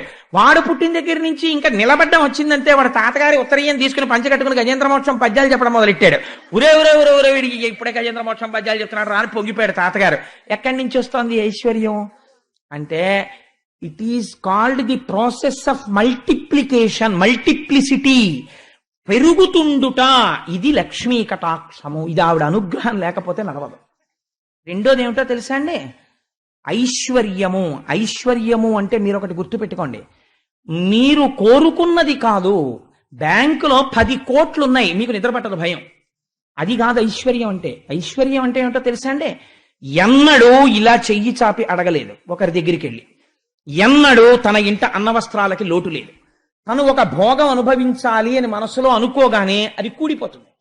తనకు అసలు ఆ కోరిక పుట్టదు. కానీ తనవారైన వారి కోసం ఎప్పుడో అనుకున్నాడు, ఈ భోగం ఉంటే బాగుండు వీళ్ళకి అనుకున్నాడు. అంతే, భోగం వచ్చేస్తుంది. లోపల తలంచగానే భోగము సమకూరుతుంది. అంటే వాడి ఎందు ఏమిటుందో తెలుసా అండి? లక్ష్మీ కటాక్షం ఉన్నది. ఇప్పుడు ఇదే మీకు కావలసింది. మీరు కూర్చుకోగలరా చెప్పండి నాకు? మీరు కూర్చుకోలేరు. అమ్మవారి అనుగ్రహం ఉంటే నడుస్తుంది. ఈ లక్ష్మీ తత్వంలో ఉన్న రహస్యం ఏమిటో తెలుసా అండి? ఐశ్వర్యం ఒకటే ఉంటే కళ్ళు మూసుకుపోతాయి. ఈశ్వరానుగ్రహం కలవలేదనుకోండి, కలవకపోతే ఎలా వచ్చిందో అలా వెళ్ళిపోతుంది ఆవిడ. అందుకే చెంచల లక్ష్మి ఆవిడ తప్పు కాదు, మన తప్పు. నారాయణుణ్ణి మరిచిపోతాం, జగత్తంతా వ్యాపించిన పరబ్రహ్మాన్ని మరిచిపోయి భోగం ఒక్కటే ఉండిపోవాలి నాకంటాం. లక్ష్మీదే ఉండిపోతే చాలు, నారాయణుడు మాకెందుకండి అంటాం. అంటే ఆవిడ ఏం చేస్తుంది? నా భర్తకి గౌరవం లేని చోట నేను ఉండను రా దుర్మార్గుడా. ఓ పూజ లేదు, ఓ పునస్కారం లేదు, ఓ పుణ్యం లేదు, ఓ పురుషార్థం లేదు. రావణాసురుడు ఐశ్వర్యంలా ఉంటుంది. వాడికన్నా ఐశ్వర్యం వెలిగించిన వాడు ప్రపంచంలో లేడు. గత జన్మలో తపస్సుంది, వెలిగింది కాసేపు, పోయినప్పుడు ఎలా పోయింది? భయంకరంగా పోయింది. అందుచేత ఏమవుతుంది? అదే లక్ష్మీ అనుగ్రహం ఉంది, ఏమైంది? ఒక్కొక్క బెట్టి ఎక్కిస్తుంది, తామర తంపరగా చేయిస్తుంది, గౌరవాన్ని ఇప్పిస్తుంది. ఇల్లు ఎప్పుడు పాలు పొంగినట్టు పొంగుతూ ఒక్కొక్క ఇల్లు చూడండి. ఏమిటో కానండి, ఆ ఇంట్లో వాళ్ళు ఎప్పుడూ సరదాయే, ఎప్పుడూ సంతోషమే. కాసేపు అలా తిరుపతి వెళ్ళిపోతారు, కాసేపు ఇలా ఎక్కడికో వెళ్ళిపోతారు, కాసేపు అలా వెళ్ళిపోతారు. ఆ డబ్బులు ఎక్కడి నుంచి వస్తాయో తెలియదు, ఎప్పుడు సంతోషమే, ఎప్పుడు హడావిడే. ఏదో ఆ పూజ చేయాలంటారు, ఈ పూజ చేయాలంటారు, ఈ పుస్తకం చదువుకోవాలంటాడు, అక్కడికి పరిగెడుతుంటాడు, ఇక్కడ పరిగెడుతుంటాడు. హీ మేక్స్ హిమ్సెల్ఫ్ బిజీ ఈశ్వర కార్యంలో. ఆ ఈశ్వరుడు యందు మగ్నమైన మనస్సు ఈశ్వరానుగ్రహంతో ఇల్లు చక్కబట్టబడుతూ ఉంటుంది. ఇదే సృష్టి కారణంబు. లక్ష్మీ అనుగ్రహానికి నీ అంత నువ్వు ఎలా ప్రయత్నించాలో, ఏది నీ జీవితాన్ని ఉద్ధరిస్తుందో పోతన గారు చెప్పేశారు. కాబట్టి ఆ తల్లి అనుగ్రహం ఎక్కడ పడిందో అక్కడ ఇవన్నీ ఉంటాయి సుమా. భావించి ఒక మాట బ్రహ్మాండమంతయు ఆటల బొమ్మరిల్లని తలంచు. ఆ తల్లి తామర పువ్వులో కూర్చుని అనుకుందిట, ఈ బ్రహ్మాండాలన్నీ నేను ఆడుకునే బొమ్మరిల్లు అనుకుందిట. నిజమే కదా. ఆవిడ అనుగ్రహం తలుచుకుందా, బొమ్మల పెళ్లిళ్ళు చేసేస్తుంది. రుక్మిణీ కళ్యాణంలో విందురు గాని కన్నె పిల్లలతో ఈసారి రుక్మిణీ కళ్యాణం బ్రహ్మాండంగా భారీ ఎత్తున, దానికి అసలు లిమిట్ లేదు. ఈ గ్రౌండ్ నిండిపోయి రోడ్డెక్కేసినా సరే అంతమందికి రుక్మిణీ కళ్యాణం కన్నె పిల్లలతో చేయించాలని సంకల్పం చేశాం, ఆ పద్యాలను అనుసంధానం చేసి. అందుకని బొమ్మల పెళ్లిళ్ళు చేసే బ్రహ్మాండంలా అనుకుంటుంది. బోలించి ఒక మాట భువనంబులన్నీయు తన ఇంటిలో దొంతులని తలంచు. ఒక్కొక్కసారి అనుకుంటుందట, ఈ భువన భాండాలన్నింటినీ చూసి ఇవన్నీ నా ఇంట్లో పెట్టుకున్న బొమ్మలు, ఆట వస్తువులు ఇవి అనుకుంటుందట. అంటే అమ్మవారి క్రీడా పరికరాలు ఈ బ్రహ్మాండాలన్నీ. పాటించి ఒక మాట బ్రహ్మాది సురలను తన ఇంటిలో బొమ్మలని తలంచు. బ్రహ్మాది దేవతలందరినీ చూసి ఇవన్నీ బొమ్మలు, నేను ఆడుకుంటుంటాను మా ఇంట్లో పెట్టుకుని. నేను తలుచుకుంటే బ్రహ్మ కుర్చీలో కూర్చోబెడతాను, బ్రహ్మ అవుతాడు. నాకు కోపం వస్తే తీసేస్తాను ఆ కుర్చీలోంచి, వాడు వెంటనే మళ్ళీ బికారైపోతాడు. అంటే అమ్మవారి అనుగ్రహాన్ని చెప్తున్నారు. బొమ్మలాట కింద ఆడించగలదా? తలుచుకుంటే ఇలా బొమ్మను తీసుకెళ్లి కుర్చీలో పెట్టి రాజు అంటుంది. ఆవిడ కోపం వచ్చిందంటే తీసేసి తరాజు అంటుంది. అందుకని ఏమైపోయింది అంటే, పాటించి ఒక మాట బ్రహ్మాది సురులను తన ఇంటిలో బొమ్మలని తలంచు. గొనకని ఒక మాట కుంభినీ చక్రంబు నలవడ బొమ్మ పీటని తలంచు. ఈ భూమిని అంతటినీ చూసి అనుకుంటుందట, ఇది నేను బొమ్మలు పెట్టుకునే పీట అనుకుంటుందట. మరి అన్ని బొమ్మలేగా ఉన్నవి, ఆడుతున్నాయిగా. సొలసి యొక్క మాట సూర్యేందు రోజుల అచటి దీపకలికలని తలంచు. ఆ సూర్యుణ్ణి చంద్రుణ్ణి చూసి, అవును నేను చక్కగా ఆడుకుంటూ మా ఇంట్లో మా నాన్నగారు, అమ్మ దీపం పెట్టరా ఆడపిల్లవి అంటే, నేను వెలిగించిన దీపాలు ఈ రెండు అంటూ ఉంటుంది. భామ ఒక్క మాట భారతీ దుర్గల ఆత్మశకులటంచు ఆదరించు. పార్వతీదేవిని సరస్వతీదేవిని వీళ్ళిద్దరూ నా సఖులు అని చెప్పి వాళ్ళిద్దరిని ఆదరించి, ఇద్దరిది చెరో చెయ్య పట్టుకుని దగ్గర కూర్చోపెట్టుకుని కబుర్లు ఆడుతుంది. ఎందుకని మరి ముగ్గురమ్మలలో అమ్మ కదా అని. ఇప్పుడు ఆ దండ పట్టుకొని ఎవరి మెడలో వెయ్యాలి అని బయలుదేరుతోంది. నిజంగానండి, అందుకే లక్ష్మీదేవి మనస్సులో ఉన్న పద్యాలు వింటే కన్యపిల్లకి కూడా అటువంటి భర్తలు వస్తారు అంటారు. ఆవిడ జగత్తులకంతటికీ తల్లి. కానీ ఒక ఆడపిల్ల తనకి కాబోయే భర్త గురించి ఎలా ఆలోచించుకుంటుందో అలా ఎంత గొప్పగా ఆలోచించిందో చూడండి. ఐదవనయ్యుండ నలవడదొక చోట ఒక చోట సవతితో ఓర్వరాదు తగనొక చోట అంతంత వైభవంబు కాదొక చోట వేడిమి ఉండబోల ఒక చోట కరుణ లేదొక్కింత వెతికిన ఒక చోట డగ్గరి ఉండబెట్ట నెరయంగనొక చోట నిలుకడ చాలదు చర్చింపనక చోట జడత కలదు కొన్ని చోట్ల కామగుణ గరిష్టంబులు క్రోధ సంయుతంబులు కొన్ని యొడలు కొన్ని మోహ లోభ కుంఠితంబులు కొన్ని ప్రమద మత్సరానుభావకములు. అందరినీ చూసింది. ఈ పాలసముద్రాన్ని మదనం చేస్తున్నప్పుడు దేవతలు రాక్షసులు కూడా నిలబడ్డారు కదా. మొట్టమొదట ఆడపిల్లకొచ్చే ఆలోచన ఏమొస్తుంది పెళ్లి చేసుకునేటప్పుడు? 10 కాలాల పాటు నేను 5వ తనంతో పసుపు కుంకాలతో ఉండాలనుకుంటుంది కదా. అందుకని ముందు అనుకుందిట, అసలు ముందు నాకు జీవితాంతం హాయిగా నేను పసుపు కుంకాలతో ఉండాలి. నేను పసుపు కుంకాలతో ఉండాలంటే అబ్బెబ్బెబ్బే కొన్ని చోట్లు ఉన్నాయి కానీ ఈ వీటి దగ్గర 5వ తనం ఉండదు, ఒక్కొక్కసారి వాటి తలకాయలు పడిపోతూ ఉంటాయనుకుంది. నేను నోటితో చెప్పడం ఎందుకు, 4 తలలున్న వాళ్ళు కూడా పడిపోతూ ఉంటారు కల్పాంతంలో. అందుకని అక్కడ 5వ తనం అంత బాగా కుదరదు. ఒక చోట సవతితో నోర్వరాదు. ఈయనతో సమానమైన వాడు ఒక ఆయన ఉన్నాడు, కానీ అప్పటికే ఆయన పక్కన ఒక ఆవిడ ఉంది, శంకరుడి పక్కన పార్వతీదేవి. అందుకని ఇప్పుడు నాకు సవతి గొడవ ఎందుకు, 2వ భార్యగా వెళ్ళడం ఎందుకు? తగనొక చోట అంతంత వైభవము కాదొక చోట. చాలా వైభవం ఉన్నట్టు ఉంటుంది, కానీ ఒక్కొక్కసారి వెంటనే తప్పుడు పనులు చేసి దరిద్రుడైపోతుంటాడు. ఇంద్రుడు స్వర్గం. ఒక చోట వేడిమి నుండబోల, ఒక చోట చాలా గొప్పవాడే ఆయన, మహానుభావుడు, కానీ బాబోయ్ చాలా వేడి, ఎప్పుడు వేడే, అసలు ఎప్పుడు ఏసీ ఉండదు, సూర్యుడు. అందుకని ఒక చోట కరుణ లేదొక్కింత వెతికిన ఒక ఆయన మహాధర్మమూర్తి, ఎప్పుడు డ్యూటీ కాన్షియస్, చాలా డ్యూటీ మైండెడ్ గా ఉంటాడు. కానీ ఎంత డ్యూటీ మైండెడ్ అంటే అసలు ఆయన దగ్గర కంపాషన్ అన్న శబ్దం లేదు, దయా అన్న మాట లేదు. అందరినీ ఏడిపించి డ్యూటీ చేస్తుంటాడు యమధర్మరాజు గారు, అందుకునొద్దు. రెండవది, ఒక చోట కరుణ లేదొక్కింత వెతికిన ఒక చోట దగ్గరి ఉండబెట్ట. ఇంకొక ఆయన ఉన్నాడు, చాలా గొప్పవాడు నిజంగా, యజ్ఞయాగాది క్రతువుల్లో మొదటి పూజలు అందుకుని హవిస్సులు తీసుకెడతాడు. కానీ ఆయన భార్యని దగ్గర కూర్చుందామంటే చాలు బాబోయ్ భొగబొగలు సెగసెగలు, అగ్నిహోత్రుడు దగ్గర కూర్చోవడానికి తేలిగ్గా ఉండదు. నెరయంగ ఒక చోట నిలకడ చాలదు. ఒక ఆయన ఉన్నాడు, చాలా గొప్పవాడే, ప్రాణులకు అన్నిటికీ ఆధారభూతమైన వాడు, కానీ ఇలా కాఫీ కప్ పట్టుకుని లోపలికి వెళ్ళేటప్పటికి ఎక్కడికో వెళ్ళిపోతాడు. వాయుదేవుడు ఒక చోట ఉంటారని చెప్పడం కుదరదు. చర్చింపనొక చోట జడత కలదు. ఇంకొక ఆయన ఉన్నాడు, చాలా గొప్పవాడు, కానీ అలా కదలకుండా అలా ఉండిపోతుంటాడు. ఎవరు? పల్లం దగ్గరికి వెళ్ళి నీళ్లు ఉండిపోతుంటాయి, అందుకని ఆ నీటికి కదలిక లేకుండా ఆగిపోతుంటాయి. కొన్ని చోట్ల కామగుణ గరిష్టంబులు క్రోధ సంయుతంబులు కొన్ని యొడల. ఒక్కొక్క చోట కామం ఎక్కువ. ఎవరది? సృష్టి మొత్తం మీద కామం ఎవరికి ఎక్కువ అంటే యక్షులకు ఎక్కువ. కాబట్టి యక్షుల నాయకుడు కుబేరుడు.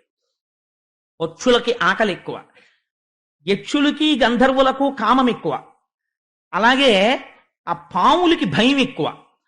ఇలా ప్రపంచంలో ఒక్కొక్క జాతికి ఒక్కొక్కటి. సరే, మనుష్యులకు అన్నీ ఎక్కువ. అందుచేత కొన్ని మోహలోభ కుంఠితంబులు, కొన్ని ప్రమద మత్సరానుభావకములు, కొన్నింటిలో కామ క్రోధ లోభ మద మోహ మాత్సర్యాలు, ఇవన్నీ రాక్షస గణాలు. ఇలా అంటే నేను మరి ఎవరినో అనుకోకండి బాబా, అక్కడ లక్ష్మీదేవిలా చూపించినట్టుగా చెప్పాను అంతే. అందుకని రాక్షస గణములు అవన్నీ కూడా రాక్షస గణాలు. అందుకని చెప్పేసి వాళ్ళని పెళ్లి చేసుకోవడం ఏంటి అనుకుంది అమ్మవారు.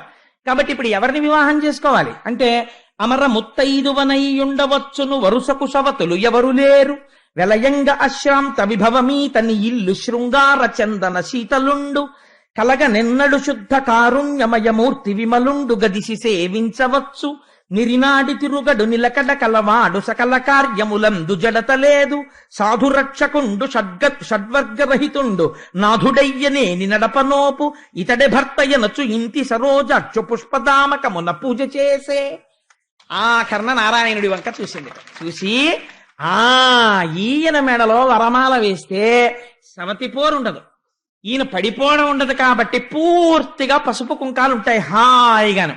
సమస్త సంపదలకు ఇతను ఇల్లు. ఇంకా శృంగారం విషయానికి వస్తే నిజంగా ఆయన్ని మించిన వాడు లేడు. ఎందుకని? జలజాతాసన వాసవాది సుర పూజా భాజనం వైదనచ్చుల తాంతాయుధు కన్న తండ్రి శిరమచ్చోవామ పాదంబునంతొలగంతో చలతాంగి అట్లు యగు నాథుల్ నెరముల్చేయబేరల కంచెందిన కాంతలెందు రుచిత వ్యాపారమున్నెత్తురే, నన్ను భవదీయ దాసుని మనంబున నెయ్యపు కుంకెబూని తాచిన అది నాకు మన్ననయ, చెల్వగు నీ పద పల్లవంబు మత్తను పులకగ్ర కంటక వితానము తాచిన సొక్కునంచునేననియద, అలుకమానవు కదా ఇకనైన అరాళ కుంతల అని తంతే పాదం పట్టుకోగలిగిన వాడు. అందుకని అంతటి శృంగారమూర్తి. చందన శీతలుడు, అంత చల్లటివాడు, పరమదయాళువు. ఎంత తప్పు చేసిన వాడినైనా సరే ప్రభో పాహి పాహి అంటే వెంటనే సిరికింజప్పడు శంఖచక్రయుగముంచేదో ఈ సంధింపడు, పరిగెడతాడు. అటువంటి మహాదయా సింధువు, నిలకడ కలిగినటువంటి వాడు. సకల కార్యములందు జడత లేదు. ఈ పని తర్వాత చేద్దాం లేని కూర్చునేవాడు కాడు. పరమ ఉత్సాహంతో ఉంటాడు, చైతన్యవంతంగాను. పరమ సాధువైనటువంటి వాడు. ఇట్లాంటి వాడు నాకు భర్త కావాలి అని ఇంటి సరోజాక్షు తామర పువ్వులు లాంటి కందులున్నవాడు ఇలా చేతులు కట్టుకుని నిలబడ్డట్టు, ఏమీ తెలియని వాళ్ళలాగా. ఈయన్నే పెళ్ళాడతాననుకుందిట. గబ్బ గబ్బ గబ్బ గబ్బ సింహాసనం దిగి నడిచొచ్చి ఆ వరమాల ఆయన మెడలో వేసింది. వేసి చిత్రం ఏమిటో తెలుసా అండి, ఆవిడెక్కడ ఉండాలో చోటు ఆవిడే నిర్ణయం చేసుకుంది. ఇందీవరధామమున ముకుందుని పూజించి తనకు కూడి వసింపన్ మందిరముగ తద్వక్షమునందసలజ్జా సుదృష్టినాలోకించన్. అసలే ఎరుపు, దాని మీద సిగ్గుతో మరింత ఎర్ర పడిపోయి ఆయన ముఖం చూసి ఆయన మెడలో మాల వేసి పొంగిపోయి సిగ్గుతో నిలబడిపోయి స్వామి నీ గుండెల్లో ఉంటాను అంది. ఎందుకని అంటే ఆయన స్థితికారుడు, లోకమునంతటినీ నిలబెట్టవలసిన వాడు. An administration should not only exercise power, simultaneously the power should also be coupled with compassion. అధికారికి ఉండవలసినది కేవలము అధికారము కాదు, దయ ఉండాలి. దయలేని అధికారి పరమ భయంకరుడు. దయ ఉండాలి. ఒక్కొక్కచో అయా క్షంతవ్యో మే పరాధ, నాది పొరపాటు జరిగింది అన్నవాడిని మన్నించగలిగి ఉండాలి ఉదార హృదయంతో. అందుచేత ఆ దయ ఉండాలి అయ్యవారిలో, లేకపోతే లోకములకు ఆయన రక్షకుడు కాలేడు. ఇది శక్తి కలవడం అంటే పురుషుడితోటి. అందుకని ఆయన గుండెల్లో చేరింది ఆవిడ. అందుకే మనం చూడండి, ఏమన్నా ఆయనకి దయ లేదండి అంటే ఇలా చూపించి ఆయనకి దయ లేదండి అనరు, ఆయనకి దయ లేదండి అనరు, ఆయనకి దయ లేదండి అని గుండెలు చూపిస్తారు. దయ గుండెల్లో ఉంటుంది. వేదాంత దేశికులు దయాశతకము అని రచించారు. అమ్మవారు గుండెల్లో ఉంటుందంటే అయ్యవారు దయామూర్తి అయ్యున్నాడు అని గుర్తు. చిత్రం ఏమిటంటే అమ్మవారు ఇలా చూసేటప్పుడు అందరినీ చూసింది, కానీ రాక్షసుల్ని చూడడం మానేసింది. అంతే వాళ్ళు దరిద్రులు అయిపోయారు. పోయిందంతే వాళ్ళకి అమృతం. కాబట్టి జగముల తండ్రి అయి తనరు శౌరి జగంబుల తల్లి ఇందిరం తగ నురమందు దాల్చే అట తత్కరుణారస దృష్టిచే ప్రజల్ మనడగదొంటి భంగి అతిమంగళ సాధ్వి పతిత్వ సంపదన్ నగడిన లోకముల్కని రనేక శుభంబులు పొందిరత్తరిన్. ఆ అమ్మవారు అయ్యవారితో కలిసి అమ్మవారు సంతోషంతో ఇలా చూడగానే లోకములన్నిటినీ మంగళమును పొందాయి. ఏమిటి మంగళం? నీకు నేను ఒక రహస్యం చెప్తాను. సాధారణంగా మనకి వైదిక ప్రక్రియలో ఒక మూర్తి ఉన్నది లక్ష్మీదేవికి. ఏమిటో తెలుసా అండి? ఆ మూర్తి గుడ్లగూబ మీద కూర్చుని ఉంటుంది ఆవిడ. గుడ్లగూబని సంస్కృతంలో ఉలూకము అని పిలుస్తారు. ఉలూకము అంటే ఏమిటో తెలుసా అండి? పగటిని చూడలేని పక్షి. పగలొస్తే గుడ్లగూబకి చాలా బాధగా ఉంటుంది. కాకి సంతతిని చంపుతుంది గుడ్లగూబ. కాకితో విరోధం దానికి. కాకి సంసారం. పగలు చూడలేదు, చీకట్లో చూస్తుంది గుడ్లగూబ బాగాను. దానికి కళ్ళే భయంకరంగా ఉంటాయి. అటువంటి గుడ్లగూబ మీద లక్ష్మీదేవి కూర్చుని చూపిస్తారు. అలా ఎందుకు చూపిస్తారో తెలుసా అండి? లక్ష్మి కలగగానే భగవంతుణ్ణి మరిచిపోయిన వాడెవడో వాడు పగటిని మరిచిపోయిన గుడ్లగూబ వంటి వాడు. ఆ గుడ్లగూబ మీదున్న లక్ష్మి ఎంత ప్రమాదకరమో, ఐశ్వర్యమును మరిగి భోగమును మరిగి నారాయణుణ్ణి మరిచిపోయిన వాడు అంత ప్రమాదములోకి జారిపోతున్నాడు. కాబట్టి లక్ష్మీ పూజ చేస్తూ నారాయణుణ్ణి సంతతము కొలవాలి. భక్తి జ్ఞానములతో మీరిద్దరూ తల్లిదండ్రులని ఇద్దరినీ కలిపి నమస్కారం చెయ్యాలి. అందుకే కనకధారా స్తోత్రంలో ప్రతి శ్లోకం లక్ష్మీనారాయణుల్ని కలిపి పూజ చేస్తుంది. రేపు లక్ష్మీనారాయణ స్తవంగా కనకధార చేయడానికి కారణం అది. అందుకని అమ్మవారు అలా కలిసి నారాయణుడి యొక్క శక్తిగా మారగానే లోకములకన్నిటికీ ఆయన కళ్యాణమును కటాక్షించిన వాడై ఉన్నాడు. ఇప్పుడు మామగారు అయ్యాడు సముద్రుడు కదండి. మామగారు ఎప్పుడవుతాడు? కన్యాదానం చేస్తేను అమ్మాయి అయ్యవారి దగ్గరికి చేరితే తాను మామగారు అవుతాడు. ఇప్పుడు తను మామగారు అయ్యాడు. ఇప్పుడు మామగారు అయ్యాడు కాబట్టి మామగారైన వాడు ఏం చెయ్యాలో తెలుసా అండి? కొడుకుకి అల్లుడికి అభేదం పాటించాలి. అందుకని కొడుక్కి ఎంత అమూల్యమైన ఇంట్లో ఉన్న వస్తువు ఇస్తాడో అల్లుడికి కూడా అలా ఇవ్వగలగాలి. ఎందుకంటే తను పితృపంచకంలోకి వెళ్ళాడు, తండ్రి అయ్యాడు ఇప్పుడు. అందుకని మామగారు అవగానే సముద్రుడు ఏం చేశాడో తెలుసా అండి? తనలో ఉన్న కౌస్తుభాన్ని తీసుకొచ్చి శ్రీమన్నారాయణుడికి బహూకరించాడు. ఆ కౌస్తభాన్ని మెడలో పెట్టుకున్నాడు. ఒక పక్క శ్రీవత్సం అనే పుట్టుమచ్చ మెరుస్తోంది, హృదయమునందు లక్ష్మీదేవి మెరిసిపోతోంది. ఆపాల వెల్లి కూతురు దీపుల చూపులను దోగి తిలకించి ప్రజల్ చేపట్టిరి సంపదలను ప్రాపించను మేలు జగము బ్రతికెనరేంద్ర. ఈ నారాయణుడితో కలిసిన లక్ష్మి ప్రసన్నమైన దృక్కులతో ఇలా చూస్తుంటే లోకాలన్నిటికీ వాళ్ళ వాళ్ళ కోరికలు తీరినవి. పాలేటి రాచకన్నియ మేలారెడు చూపు లేక మిడుమిడు కంచున్ జాలింపుర పురబొక్కుతూ తూలిరి రక్కసులు కీడు తోచిన నధిపా.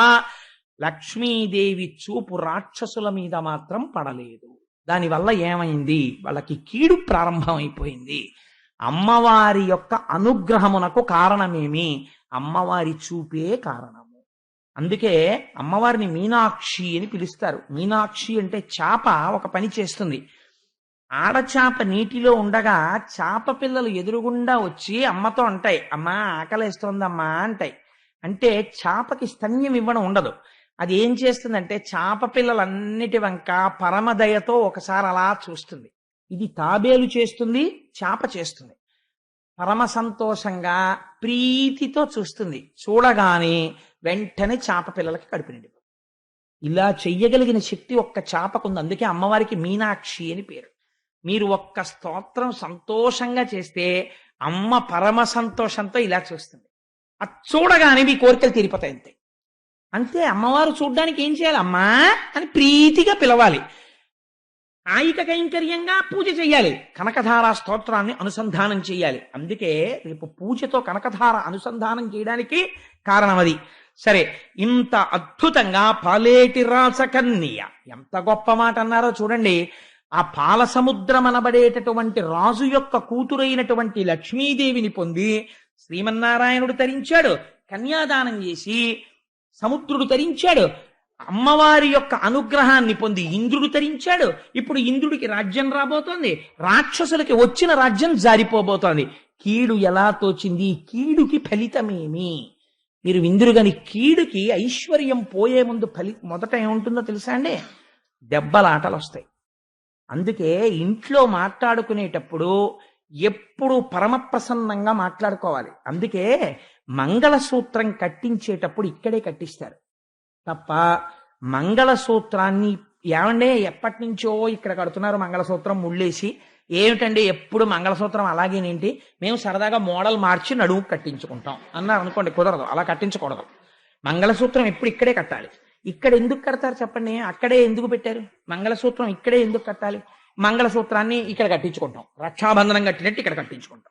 మరి ఇంత సెక్యూర్డ్గా ఉంటుందండి, తెలుస్తూ ఉంటుంది. గబుక్కుని అలవాటు లేనితనం గబుక్కుని జారిపోతుందో ఏమిటో అలా భయం లేకుండా ఉంటుంది, చేతులకు పెట్టుకుంటాం అన్నారు అనుకోండి. అలా ఒప్పుకోరు. అలా కుదరదమ్మా, అలవాటు చేసుకో, మంగళసూత్రం పెట్టుకోవాలి. సన్యాసం తీసుకున్నవాడు నేను దండం పెట్టుకోవడం, దండం పట్టుకోవడం అలవాటు లేదండి అంటే కుదరదు. చంద్రశేఖర పరమాచార్య స్వామి వారు గొడ్డేసి కట్టుకుని అలవాటు చేసుకున్నారు. అందుకని మంగళసూత్రం అలవాటు చేసుకోవాలంతే. అంతేకాని ఇది ఏదో కొత్తగా ఉంది అంటుంటారు ఆడపిల్లలు పెళ్ళైన కొత్తల్లో, అయినా అలవాటు చేసుకోవాలంతే. అది మరి మంగళసూత్రం ఎందుకు ఇలా మెడలో కడతారు అంటే ఒక రహస్యం ఉంది. మీకు నేను చెప్పేస్తాను ఆ రహస్యం ఏమిటో తెలుసా అండి?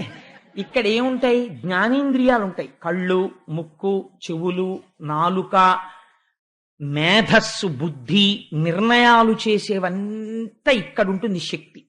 ఇది నిర్ణయం చేస్తుంది. కంప్లైంట్స్ అన్నీ ఎక్కడి నుంచి వస్తాయి? ఈ కింద నుంచి వస్తాయి. నేను ఇలా కూర్చుని ఉండగా ఓ దోమ వచ్చిన అరికాలు కరిచేస్తోంది అనుకోండి. ఈ దోమ కరిచేస్తుంటే ఈ అరికాలు దగ్గర ఉన్న నాడీ మండలం నీ అరికాలుని దోమ కరుచుచున్నది, దయచేసి ఈ దోమను తోలెదవుగాక అని ఒక సందేశాన్ని ఇలా పంపిస్తుంది. మెడుల్లా అబ్లాంగేటా అని ఇందులోంచి వచ్చి బ్రెయిన్ కి చేరుతుంది. బ్రెయిన్ ఆ మెసేజ్ రిసీవ్ చేసుకుని మళ్ళీ ఇంటర్న్ ఒక ఆర్డర్ ఇస్తుంది. ఎడమ చేతి వైపు కాలుని గోకుతోంది కాబట్టి ఒక ఎడమ చెయ్యా నువ్వు కదిలి అసభ్యంగా అందరి ముందు కదలకుండా మెల్లగా జాగ్రత్తగా బొటన వేలుతో దోమని ఇలా అని పోగొట్టి కొంచెం సేపు మాత్రమే గోకి వెనక్కి వచ్చేయి అంటుంది.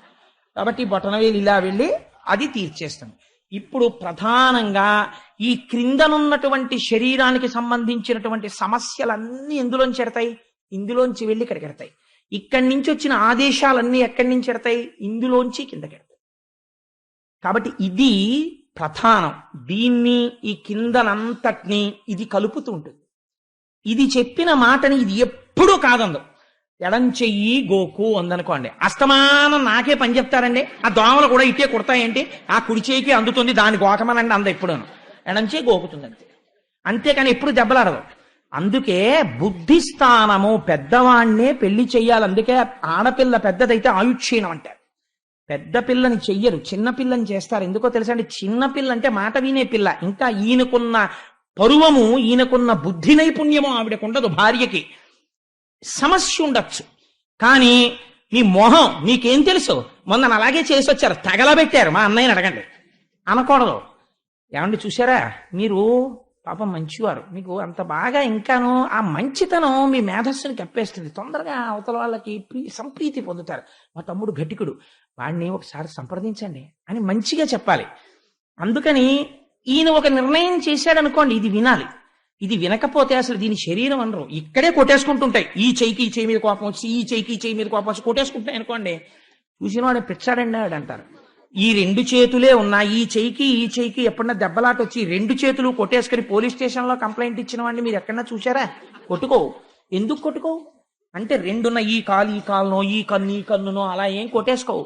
ఎందుకనంటే మనందరం ఒకటి, అయ్యో ఈ శరీరానికి చెందిన వాళ్ళం అని చూస్తాయి. అలా ఒక కుటుంబంలో తండ్రి స్థానం ఇది, భార్యాస్థానము బిడ్డల స్థానము ఇది.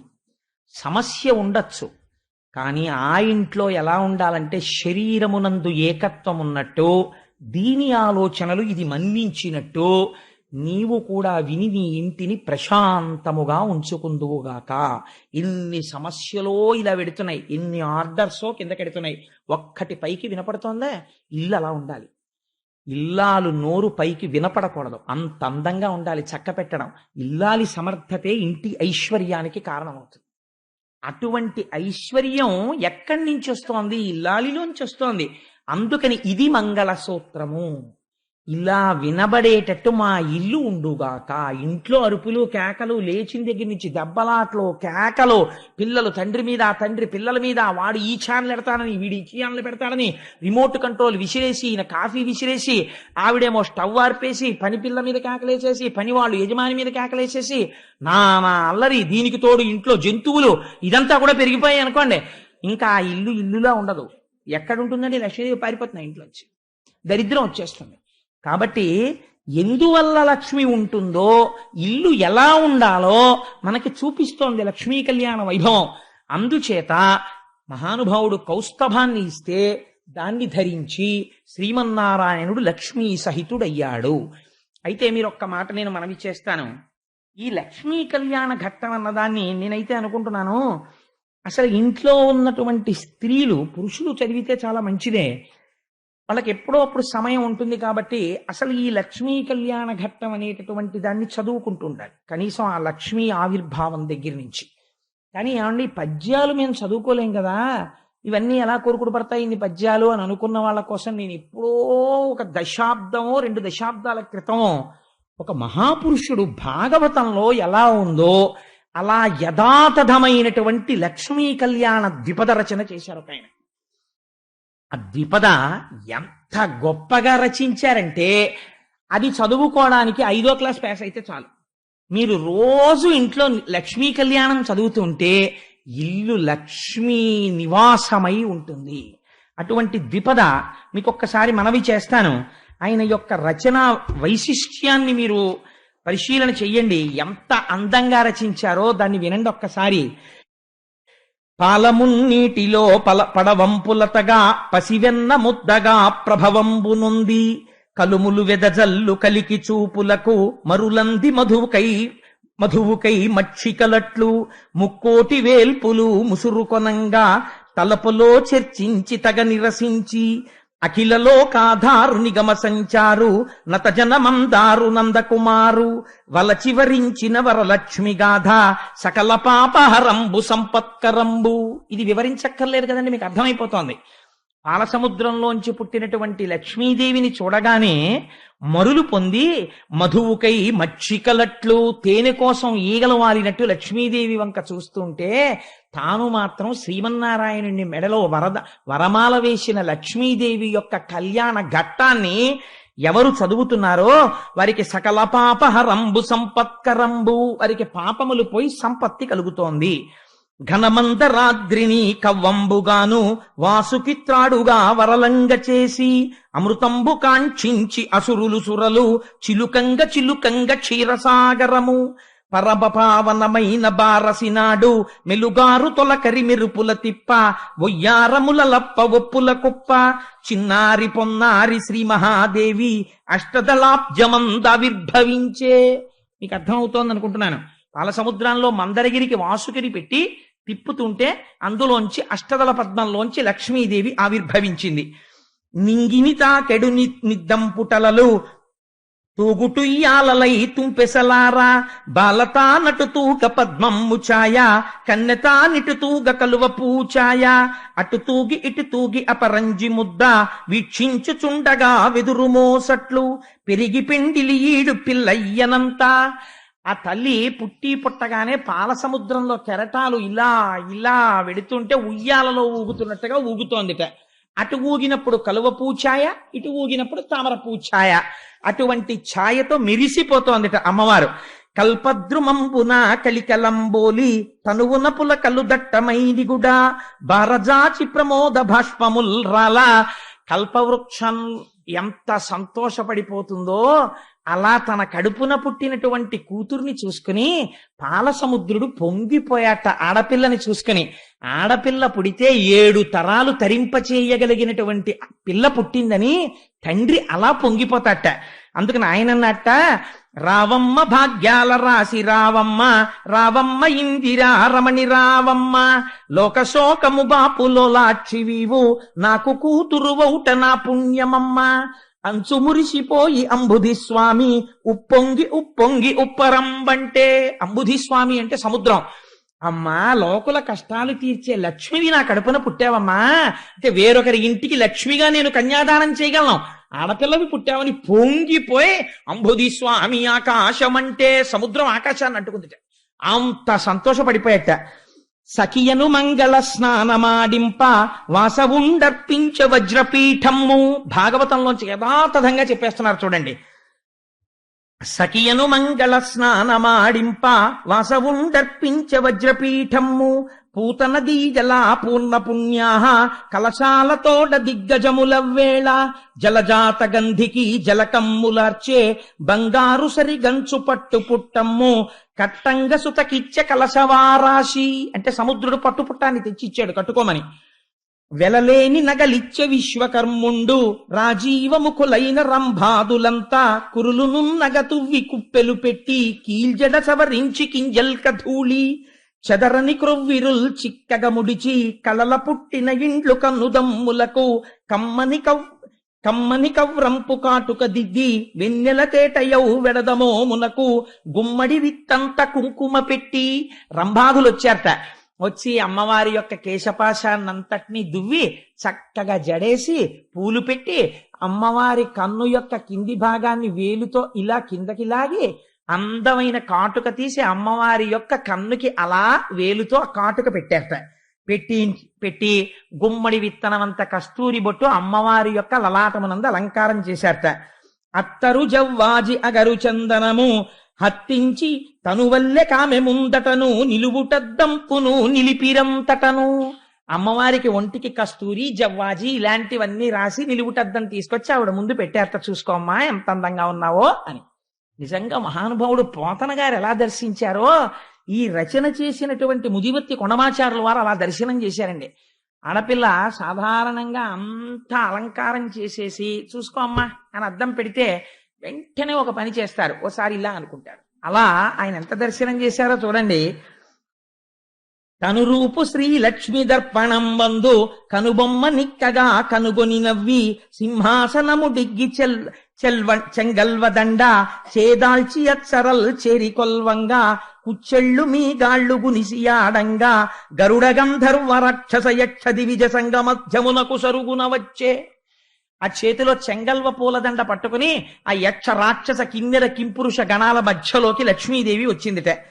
చెప్పచోద్యంబైన శృంగారవల్లి మొలక నవ్వుల ముద్దు మోమును చూచి సోగ కన్నుల వాళ్ళు చూపులు చూచి ముదురు సంపంగి మొగ్గ ముక్కును చూచి అమృతంబు దొలకెడు అధరంబు చూచి సిగ్గులు సుడివడు చెక్కిళ్ళు చూచి ముచ్చాల మెచ్చని ముని పండ్ల చూచి పాలెండ్లపై జారు పయ్యద చూచి జవజవమను కౌసు సౌరును చూచి గుండ్రని పిరుదుల కుదిరిక చూచి కమనీయ కల హంసగమనంబు చూచి మొగమన కందమౌ మొటిమను చూచి మధుసూదనుడు తక్క మగవారలెల్లా వలపు నిక్కాక కూవశవర్తులైరి. అమ్మవారికి చక్కటి బొట్టు పెట్టి ఇలా సోగ కన్నులతో చూస్తూ ఆ చెంగల్వ పూలదండ పట్టుకుని అమృతం లాంటి ఆ అధరంతో ముత్యాల్లాంటి పళ్లతో పెద్ద కేశపాశంతో మంచి పట్టుపుట్టంతో అమ్మవారు నడిచేస్తుంటే చిత్రం ఏమిటంటే దృష్టి తగలకుండా ఈశ్వరుడు ఓ చిన్న ముఠిమ ఒకటి పెట్టాడు ఈ అధరం కింద. అందుకని చెప్పి అటువంటి ఓ నల్లటి ముఠిమ ఒకటి ఆ ముఠిమతోటి వస్తుంటే మగవారులందరూ వలపు పొందారట, ఒక్క మధుసూదనుడు తప్ప. అలాంటి సమయంలో కన్నులకెగ దన్ను కైపున తన్ను తిలకించుచున్నట్టి దిక్పాలకాది సురవర్గమును గాంచి సుతతి భావించే. వీళ్ళందరినీ చూసి అనుకుంటుంది, ఇందాక అంది కదా, ఒకటి దగ్గరికి వెళితే ఇప్పటికే భార్య ఉంది, ఒక ఆయన దగ్గరికి వెళ్ళలేము, ఒక ఆయనేమో ఎప్పుడు ధర్మం ధర్మం అంటుంటాడు. అది చెప్పడానికి ఒకడంట రాని వాడొకడు జారుండు, ఒకడు రక్త పిపాసి ఒక్కడు జడధి, ఒక్కడు తిరిపెగాడొకడు చెంచలుడు, కాయకంటి ఒకండు కటిక వాడొకడు, ఒక్కటి తరకైన ఒక్కటి తాలు. ఒక గుణం ఉంటే ఒక గుణం లేదు. ఈ మొగమ్ములకటే ఇంతింత నునుపు, శ్రీవత్సవక్షుండు శ్రితరక్షకుండు, పుండరీకాక్షుండు భువనమోహనుడు, శంఖచక్రధరుండు శార్ంగహస్తుండు, తప్తచామీకరా ధగధగద్ధగిత పీతాంబరధరుండు, ప్రియదర్శనుండు, మణిపుంజరంచిత మంజుల మకుట మకర కుండలహార మంజీర కటక, కాంచికా కేయూర కమ్రభూషణుడు, అనుపమ జ్ఞాన బలైశ్వర్య వీర్య మాధుర్య గాంభీర్యమార్థవౌదార్య శౌర్య ధైర్య స్థైర్య చాతుర్య ముఖ్య కళ్యాణ గుణగణౌఘ మహార్ణవుండు, తనకు నీడగువాడు తనమించువాడు విశ్వమంతయును తానైనవాడు, శేషాద్రి నిలయుండు శ్రీనివాసుండు, పతి అయిన సుఖములు పడయంగవచ్చు, తులలేని భోగాల తులతూగవచ్చు, ఏడేడు లోకాల ఏలంగవచ్చు, అంచు సౌరికి వైచె అలమేలు మంగ చెంగల్వ విరిదండ చిత్తమొప్పంగా, సకల జగంబులు జయవెట్టుచుండ శచియు గౌరియువాణి సర్వేశ్వరునకు, తల ఎంటి పన్నీట తానమాడించి.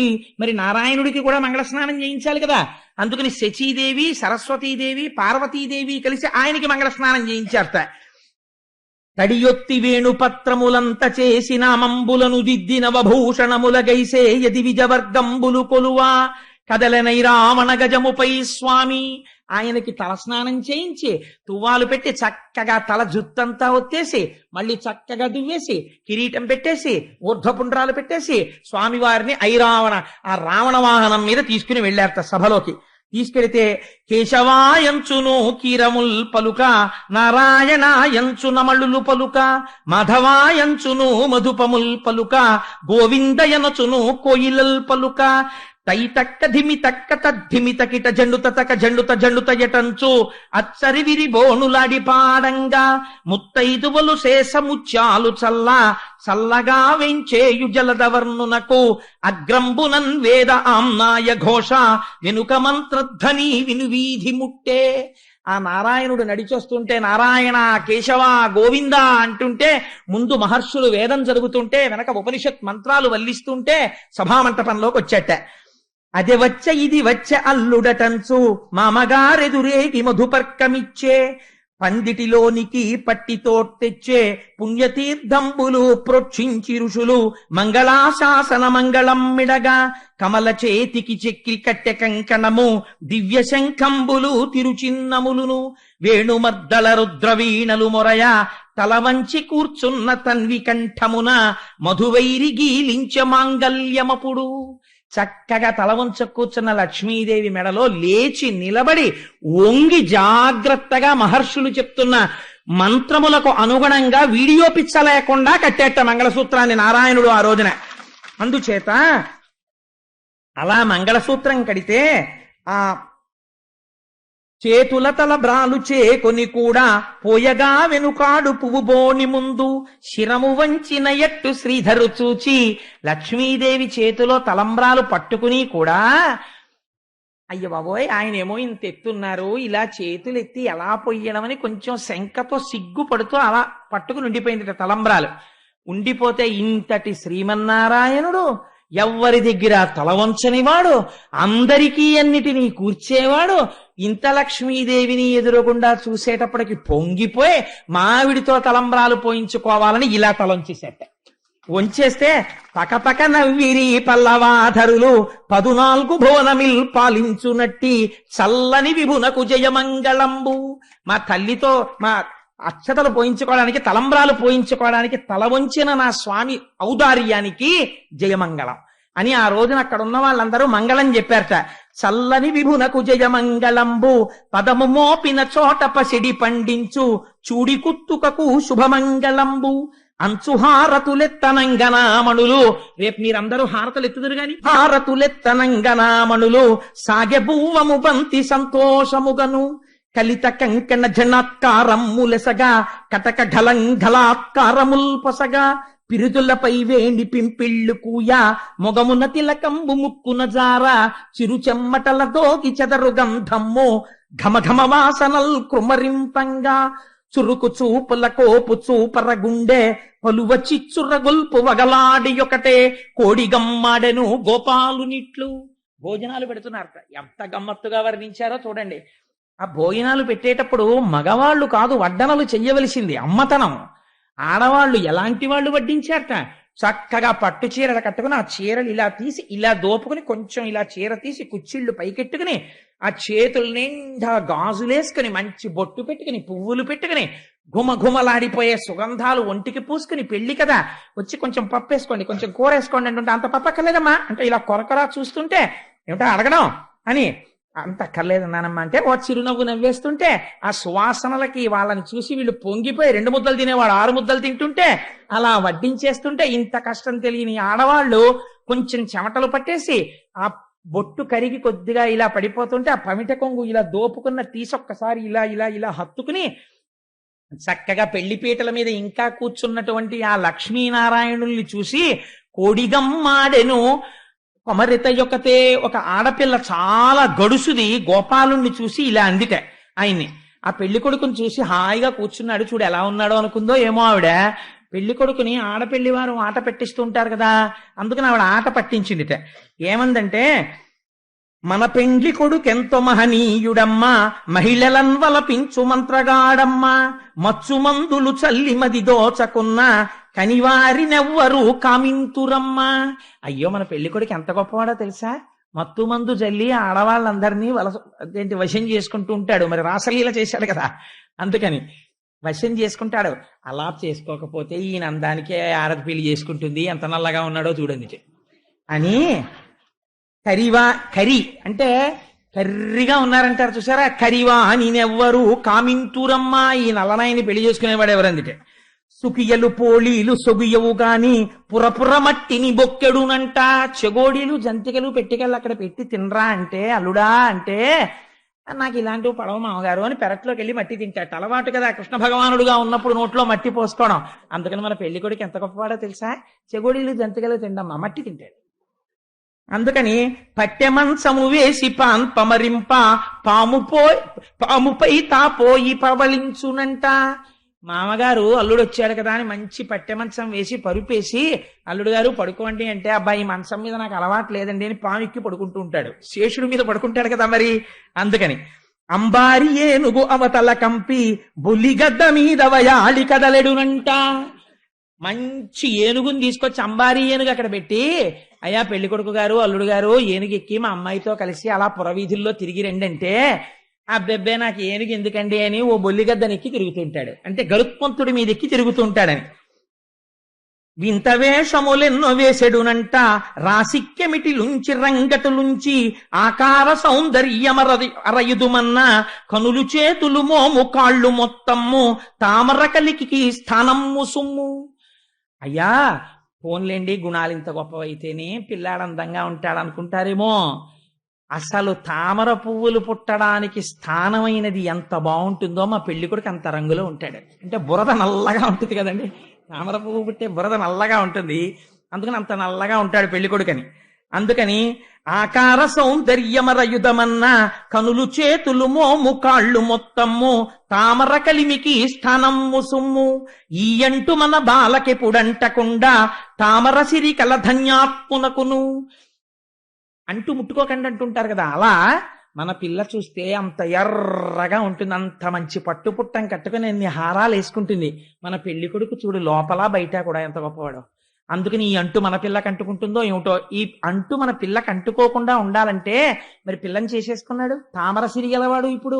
అందుకని ఈయనకి కొంచెం శుద్ధి చేద్దాం. ఏం చేస్తారో తెలుసా, మీ అందరూ వడ్డనా పిల్ల రెండండి అని నలిచి నల్లేరుతో నలుగిడవడను. నల్లేరు తీసుకురండి, పెళ్లి కొడుకోసారి మనందరం నలుగు పెడదాం. కందనీటను ఒడల్ కడుగంగవలెను. కందనీరు తీసుకొస్తే కడిగేద్దాం ఆయన్ని.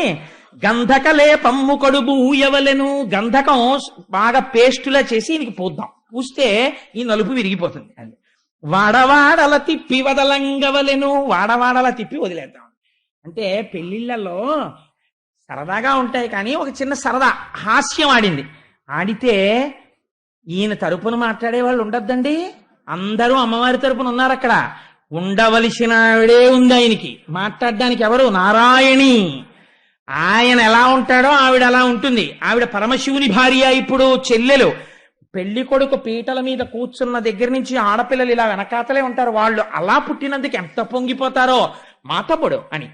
ఉత్తప్పుడేమో నాకు తెలియదు కానీ వాళ్ళ ప్రేమ అటువంటిది, నేను కాదన్న. కానీ ఇలా కొంచెం చుక్క చెరిగిపోతే ఇలా చుక్క సర్దేస్తారు, ఇలా జుట్టు సర్దేస్తారు. ఆ జీలకర్ర బెల్లం ఇలా అంటుకుపోతే ఇలా ఇలా మళ్ళీ సర్దేస్తుంటారు. ఎంత సంతోషమో మా అన్నదమ్ముడని వాళ్ళకి. ఆయన అలా అంటే ఊరుకుంటుందా అక్క చెల్లెలు? ఆ మాట లాలించి హరుపట్టు మహిషి మాధవు చెలియ ఆమడతికిట్లాడే.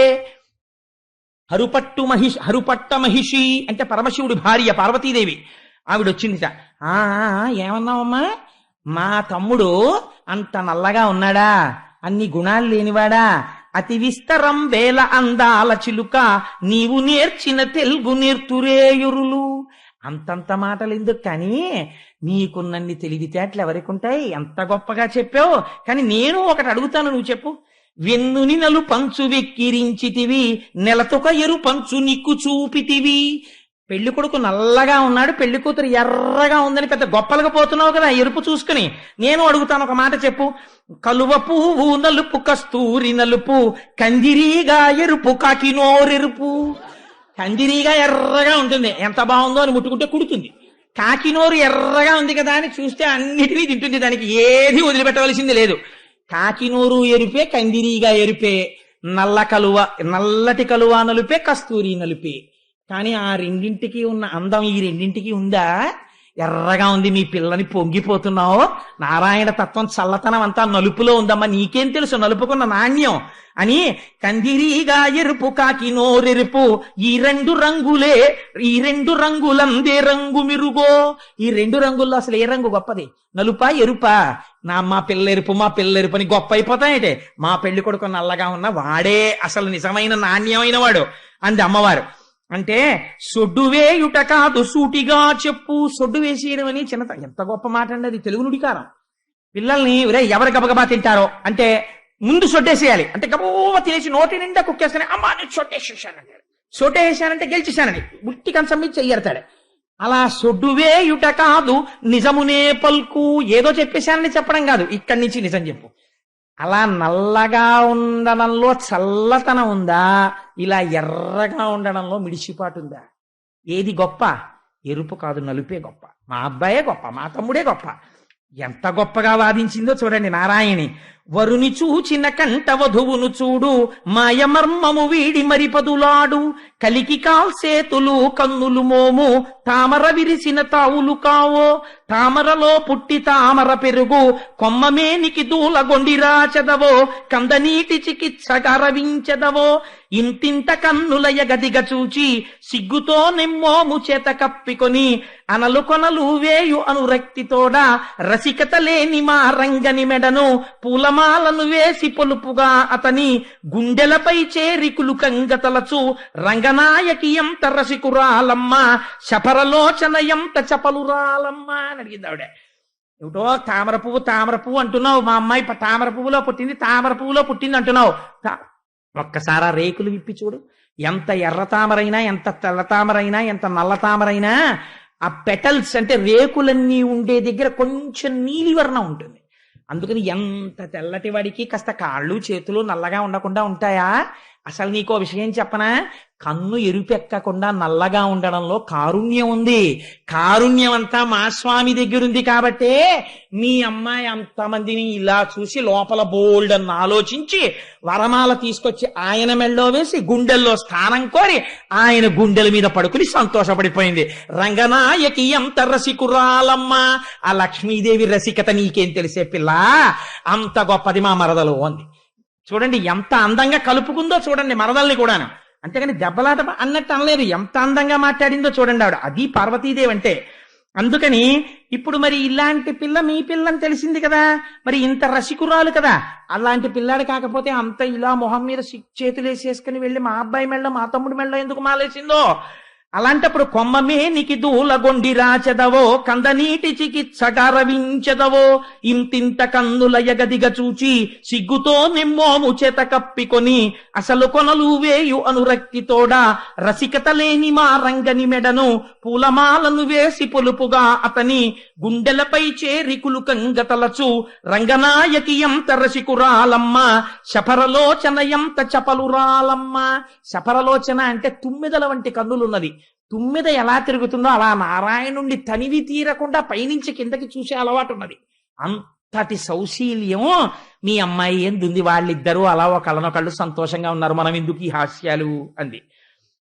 ఆ నవ్వులీ నవ్వుల రవిరి మల్లె అందాలు చిందుచు అలరింపమదులు, వాళ్ళు పకపకా నవ్వారు, వీళ్ళు పకపకా నవ్వారు. ఈ నవ్వుల్లో ఆ నవ్వుల్లో కలిపి మల్లెలు విరిసాయిట పెళ్లి పందిట్లో. సకల వైభవములా జరిగెను పెండ్లి, అంపకమ్ముల వేళ అరుదించినంత, పసుపు కుంకుమ పూలు పండు టెంకాయ, తాంబూల మొడి దాల్చి తరలాక్షి లక్ష్మి, తలపు లోపల కృంకు తండ్రిని చేరి. అమ్మాయి అత్తవారింటికి వెళ్ళిపోయే సమయం ఆసన్నం అయిపోయింది. ఆ ఒడి తీసి ఆ ఒడిగంటని పెడతారు కదా, అందులో టెంకాయ పసుపు పళ్ళు కుంకం అన్ని పెట్టారు. ఆ ఒడిగంట ఇలా పెట్టుకుంది. నారాయణుడితో కలిసి బయలుదేరడానికి సిద్ధపడి వెనక్కి తిరిగి చూసిందిట. ఇంతటి మహానుభావుడు, ఇంత గాంభీర్యానికి పేరుగన్నవాడు, ఇన్ని విషయాలు తెలుసున్నవాడు, ఇంతటి సముద్రుడు కూడా బేలైపోయి కళ్ళమ్మట నీళ్లు తిరుగుతుండగా కూతుర్ని చూస్తున్నట్ట. దగ్గరికొచ్చి నాయనాయని పిలిచినవ దుఃఖ బాష్ప, కణములు జల జల కన్నులు రాల, గుండెపై తలవాల్చి కుములు చుండంగా, కడవెడు బడబాగ్ని కడుపులో ననచి శిరమును మూర్కుని చెక్కిళ్ళు నిమిరి. ఆయన కడుపులో బడబాగ్నిట. ఎంత గొప్ప మాట అండి. సముద్రంలో అగ్నిహోత్రం ఉంటుంది. ఎంత వేదాంతం తెలిసినవాడైనా, ఎన్ని ఉపన్యాసాలు చెప్పిన వాడైనా, ఎన్ని పుస్తకాలు చదివిన వాడైనా, ఎన్ని పూజలు చేసిన వాడైనా తన కూతుర్ని కన్యాదానం చేసి నిజంగా వెళ్ళిపోతుంటే ఎంత దుఃఖం వచ్చేస్తుందో. 10 మందిలో ఏడిస్తే బాగుండదని లోపలికి వెళ్ళి కళ్ళు తుడుచుకుంటాడు. అందుకని కడుపులో బడబాగ్ని కన్నుల తన్నా, కళ్ళల్లోకొచ్చి కళ్ళమ్మట నీళ్ళొస్తూ ఆ తల్లి బుగ్గలు పట్టుకుని శిరస్సు ఉంచి శిరస్సు మీద ముద్దు పెట్టుకుని ఆ బుగ్గలు నిమిరి కూతురుతో సముద్రుడు అన్నట్ట, పాలపూసల తల్లి భాగ్యాల వెళ్ళి వేట్క అత్తింటికి వెళ్ళి రావమ్మ, ఆడపిల్లలకు తండ్రి అయ్యడు కంటే మతిగతి లేనట్టి మానవుట మేలు. ఆడపిల్లకి తండ్రి అవడం కన్నా ఒక మానవి పుడితే మంచిదమ్మా. ఇంత తండ్రిని నాన్నగారండి అని ఇంట్లో తిరిగి అత్తవారింటికి వెళ్ళిపోతుంటే తట్టుకోలేమమ్మా అన్నట్టు సముద్రుడంతటి వాడు అని వీనుల నీ పాట వినిపించుచుండా. ఆడపిల్లలు ఇళ్లలో ఎప్పుడు ఏదో పాట పాడుతుంటారు. ఆడపిల్ల అత్తారింటికి వెళ్ళిపోతుంటే అలా ఎప్పుడు ఏదో పాట పాడుతుండేది, ఆ టీవీ పెడుతుండేది. ఎందుకమ్మా టీవీ అంటే కట్టేసి, నాన్నగారండి మంచి పాట అండి ఏదో పాట పాడుతుండేది. ఆడపిల్ల దెబ్బలాడలేకపోయే వాళ్ళం. ఏదో ఓ పిచ్చి పాట ఒకటి పట్టుకుని ఇలా ఇలా ఇలా డాన్స్ చేస్తుంటే, ఏమిటది ఆడపిల్ల పెద్దదాని అవుతున్నావు, అలా డాన్స్లు అవి చేయకూడదు అని నాన్నగారంటే మళ్ళీ గమ్ముగా ఏం తెలియనట్టు ఊరుకుని, ఆ ఆడపిల్ల యొక్క సౌశీల్యం జ్ఞాపకానికి వచ్చి, వీణుల నీ పాట వినిపించుచుండా, కన్నుల నీ ఆట కనిపించుచుండా, ఊరటతో ఎట్టులుందునేయమ్మ, గడియలో నిన్ను వచ్చి కనకుందునమ్మా అని సాగరుడు పుత్రినను అనునయింపంగా. ప్రతి తండ్రి ఈ మాట అంటాడు, ఆఖరి నోటి గుర్తు తెచ్చుకుంటాడు. పర్వాలేదులే హైదరాబాదేగా, ఎప్పుడు మూడు వస్తే అప్పుడు జనరల్ కంపార్ట్మెంట్ ఎక్కినా ఎక్కువ వచ్చేస్తాను, తెల్లారేటప్పటికి నీ దగ్గర ఉంటానంటాడు. ఎందుకని? కూతురు బాగా ప్రేమ పెంచుకున్నవాడు యోగ్యుడైన భర్తతో పాటు ఒకటి కోరుతుంటాడు. ఏమిటో తెలుసా అండి? ఏ ఇంత పిచ్చి పెంచుకున్న వాళ్ళు ఏ ఫారినో వెళ్ళిపోతారో ఏమిటో అంటుంటాడు. ఎందుకంటే తను వెళ్ళలేడని బెంగ. ఎంత పిచ్చి ప్రేమ ఉంటుందో చూడండి. తండ్రికి పైకి చెప్పుకోడు, అంతే తేడా. ఎంత బాగా ఆవిష్కరించారో. బుద్ధులు గరపిరి పుణ్యకామినులు, అక్కడ ఉన్నటువంటి పుణ్యకామినులైన వాళ్ళు అత్తవారింటికి ఎడుతున్న ఆడపిల్లకి మంచి మాటలు చెప్పారు. ఏమి నోము ఫలంబో ఏమి భాగ్యంబో, వేదాంత వేద్యుడు విభుడాయ నీకు, ఆముదాలన్నీయు వాణిముత్యములే, చిగురు బోండ్లందరూ సింధు కన్యకలే, తల్లి నీ వెరుగని ధర్మంబుగలవే, నెలత నీ వెరుగని నీతులున్నవియే, పదుగురు నడచిన బాట ఏ బాట, మందికి నచ్చిన మాట ఏ మాట, మంచిని విత్తిన మంచి ఫలించు, జొన్నలు విత్తిన చోళ్ళేల పండు, పోయిరాగదమ్మ పుత్తడి బొమ్మ, నీదు పుట్టింటిపై నెనరుంపరమ్మ, కనిపెంచకున్నను కళ్యాణి, నిన్ను కన్నుల చూడక ప్రొద్దు గడుచునే మాకు అని. అమ్మా వెళ్ళిరా, 10 మంది నడిచిన బాటే బాట, ఎదురు తిరిగి మాట్లాడకు. అమ్మ నీకు తెలియని విషయాలున్నాయా? అయినా కూడా చెప్పకుండా ఉండలేక మంచి మాటలు చెప్పి ఆడవాళ్ళు వెళ్ళగానే ముందు మీ మరిదిని ఇంట్లోంచి పంపించేయడం మొదలుపెట్టు అని పిచ్చ మాటలు కాకుండా చక్కటి మాటలు చెప్పి ఆ తల్లికి అత్తవారింటికి పంపిస్తుంటే, కనిపెంచకున్నను కళ్యాణి నిన్ను, అమ్మ నిన్ను మేము కనలేదు, పెంచలేదు, కానీ పుట్టినంత మాత్రం చేత మాకే ఇలా ఉంటే, ఆడపిల్లని కని పెంచి పెద్ద చేసి కన్యాదానం చేసేవాళ్ళు ఎంత గుండెల్లో బాధగా ఉంటారో. ఈ ఒక్క మాట రోజు ఇళ్లలో అర్థమై చదువుకుంటే ప్రతి ఇల్లు సౌభాగ్యంతో ఉంటుంది. అందుకని చిలుకలు పల్కిన చివురుమా విళ్ళ, కోయిలల్ కూసిన గుండెలెట్లాడు. చిలుకలు ఎక్కడైనా పలుకులు పలికినా, కోయిల కూసినా, మా అమ్మాయి ఇలాగే పాడుతుండేది ఇంట్లో, పిచ్చి తల్లి వెళ్ళిపోయింది పెళ్లి చేసుకుని అని గుర్తొస్తుంది. ఎక్కడైనా కోయిల పాట పాడితే ఇంట్లో ఇలాగే అస్తమానం కూల్ హాని అని ఏదో పిచ్చి పాట ఒకటి పాడుతుండేది పిల్ల అని. ఏం చేస్తోందో ఏమిటో ఏమీ తెలియదు, అమాయకత్వం దానికి. అది సంసారం ఏం చేస్తోందో, ఎలా చక్కదిద్దుకుంటోందో, ఈ పౌడర్ డబ్బా తీసి ఇలా పెట్టేసేదని వాళ్ళ అమ్మ రోజు దెబ్బలాడుతుండేది. ఆ స్టవ్ కడుతోందో కట్టట్లేదో అని వెంటనే సెల్లు తీసి ఓసారి కొట్టేసి, అమ్మ కులసాగా ఉన్నావా అనేస్తాడు తండ్రి. అలా ఎంత మాట అన్నారో చూడండి. చిలుకలు పల్కిన చివురమా విళ్ళ, కోయిలల్ కూసిన గుండెలెట్లాడు, పొగడ చెట్లకు వ్రేలు పూదొట్ల గన్నా, నిమ్మళంబుగా ఎట్లు నిలుతుమే కన్నా. కన్నవాళ్ళు ఇలా బాధపడతారని తెలిస్తే ఆ పిల్లని తెచ్చుకున్న వాళ్ళు ఎంత మర్యాదగా ప్రవర్తించాలో ఆలోచించండి. ప్రతి ఇంటికి లక్ష్మి వస్తోంది కాబట్టి, అమ్మ పొగడ చెట్ట వంక చూస్తే నువ్వు ఊగిన ఉయ్యాలా కనిపిస్తే నా గుండె తరుక్కుపోతుందమ్మా. నిమ్మళంబుగా నిట్లు నిలుతుమే కన్నా, కాటుకాయను కాంతనే నిత్తు. విచిత్రం ఏమిటంటే అని తండ్రి అన్న తర్వాత, అమ్మా చక్కగా వెళ్ళిరా, వేదాంత వైద్యుడమ్మా నీ భర్త, సంతోషంగా వెళ్ళిరా అని ఒక తల్లి కాటుక భరిని ఇచ్చిందిట. రేపటి రోజున సరే నేను చెప్పచ్చు ఎందుకు వచ్చింది ఇప్పుడు, అదో పెద్ద అల్లరై కూర్చుంటుందేమో మళ్ళీ అంటే, సరే నోటి వెంట వచ్చేసింది కాబట్టి ఎందుకు పూర్తి చేయకూడదు. మీకెవరికైనా ఒకవేళ ఇది విన్న తర్వాత మన ఇల్లు అలా వైభవంతో ఉండాలి అని అనిపిస్తే, అమ్మవారికి మీకు తోచిన కాటుక భరినో, తిలకం సీసాయో, ఇవన్నీ మంగళప్రద వస్తువులు. మీరు కళ్యాణం విని కుంకుమార్చన చేస్తున్నారు రేపు, ఇచ్చి నేను గోపాలకృష్ణ స్వామి వారితో చెప్తాను 4 తొట్లు పెట్టమని, చక్కగా మంగళ ద్రవ్యాలు అమ్మవారికి సమర్పించండి. సమర్పిస్తే అవి దేవాలయంలో అర్చనకి ఉపయోగిస్తారు. మన జన్మలు ధన్యమైపోతాయి. ఒక్క కాటుక భరినే చాలు అమ్మవారిని సంతోషపెట్టడానికి. కాటుక కాయను కాంతనేనిత్తు కుంకుమ భరిణిని కొమ్మనేనిత్తు జోడు సమ్మెలు నీకు జోటినేనిత్తు పట్టినదంతయు బంగారు కాగా ముట్టినదెల్లయు ముచ్చంబుగాగా కడుపు సారెకు వేగ కదలి రావమ్మ మదిలోన మమ్ములా మరిచిపోకమ్మా అని కాటుక తిలకం ఇలాంటివి బహూకరించి అమ్మవారిని పంపించి మళ్ళీ నువ్వు తొందరగా కడుపుసారికి తిరిగి వచ్చేయాలి అని చెప్పారు. అంతేకాని ఇవాళ రోజునైతే దిక్కుమాలిన ఆశీర్వచనాలు అప్పుడే తొందర ఏమిటి, ఓ 3-4 ఏళ్ళు ఎంజాయ్ చేయనివ్వండి అంటాడు. అవో 5 ఏళ్ళు పోయిన తర్వాత ఇంకా వ్రతాలు మొదలెడతారు పిల్లలు కావాలని. మొదట ఆశీర్వచనం కాదనుకుంటే ఎక్కడి నుంచి వస్తాయి వైభవాలు? అందుకని మదిలోన మమ్ములా మరిచిపోకమ్మ. దీనికి తోడు ఇవాళ ప్రపంచంలో ఇంకో కొత్త వెర్రి ఏమిటో తెలుసా అండి? ఆ వెర్రి పుట్టింటి వాళ్ళు ఒక పేరు పెడతారు ఆడపిల్లకి.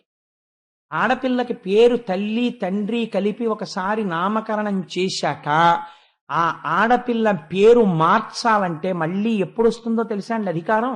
వివాహంలో తల్లిదండ్రులే ఒక క్రతువు చేసి పేరు మార్చాలి.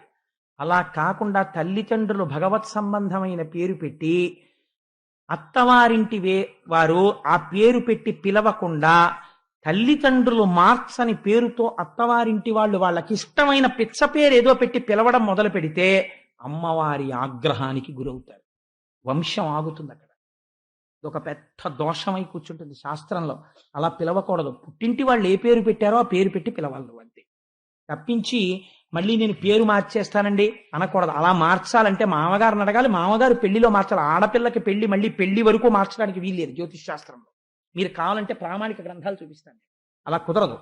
అందుకని ఇష్టం వచ్చినట్టు మార్చి పిలవడాలు అలాంటి పిచ్చి పిచ్చి పనులు చేయకూడదు. శాస్త్ర మర్యాద తెలియకుండా ప్రవర్తిస్తుంటారు కొంతమంది. అందుకని ఆ తల్లి అత్తవారింటికి బయలుదేరుతూ తన స్నేహితులందరినీ పిలిచిందిట. పిలిచి అంత మహాలక్ష్మి అనుగు నిచ్చెలులా చెక్కుల ముద్దాడి చుబుకంబులంటి కంఠంబు నిండిన కన్నీళ్ల నాపి బంగారు చెలులార ప్రాణంబులారా నేనయి మీరెల్లన గడి మా ఇంట అయ్య కన్నుల ముందు ఆడుకోరమ్మా. మా నాన్నగారు సంతోషించేటట్టుగా మీరందరూ మా నాన్నగారి కళ్ళ ముందు ఆడుకోండి అని స్నేహితుల్ని పిలిచి చెప్పిందిట. పట్టుకుచ్చులు నావి పరికి నీల్నావి పందిట తూగాడు పవిటలు నావి కాళ్ళ గజ్జలు నావి కడియాలు నావి పొలుపైన బచ్చన బొమ్మలు నావి బొమ్మలకును పెట్టు భూషణాలు నావి స్వేచ్ఛగా మీరెల్ల చేసుకోరమ్మా. నా పట్టుపట్టలు, నా జడ కుప్పీలు, నేను వేసుకున్నటువంటి ఆభరణాలు, నా పమిట కొంగులు అన్ని అదిగో అక్కడ ఉన్నాయి. ఇవన్నీ మీరు తీసుకుని ఆడుకోండి. ఆడుకుంటూ మా నాన్నగారి కళ్ళ ముందు ఆడుకుంటూ అప్పుడప్పుడు నన్ను తలుచుకోండి, మా నాన్నగారు సంతోషిస్తారు అని స్వేచ్ఛగా మీరెల్ల చేకొనరమ్మా అప్పుడప్పుడు లచ్చి తలుచుకోరమ్మా. అప్పుడప్పుడు ఒకసారి మా లక్ష్మిలాగే ఆడేది అంటూ ఉండండి, మా నాన్నగారు సంతోషిస్తారు విని అని బుజ్జగములాడి అందలం బెక్కి కమలాక్షునింటికి కదలె శ్రీలక్ష్మి కనుపాపలో క్రాంతి క్రందుకొన్నట్లు కండ చెక్కెర పాలు కలిసియున్నట్లు అంజనాచలవాసుడల మేలుమంగా జంటవాయక సుఖ సంతోషలీలా సాధురక్షణమును సలుపుచున్నారు. ఆ తల్లి అందలం ఎక్కి బయలుదేరి భర్తని చేకుని శ్రీవేంకటాచలపతి యొక్క వక్షస్థలాన్ని చేరుకుంది.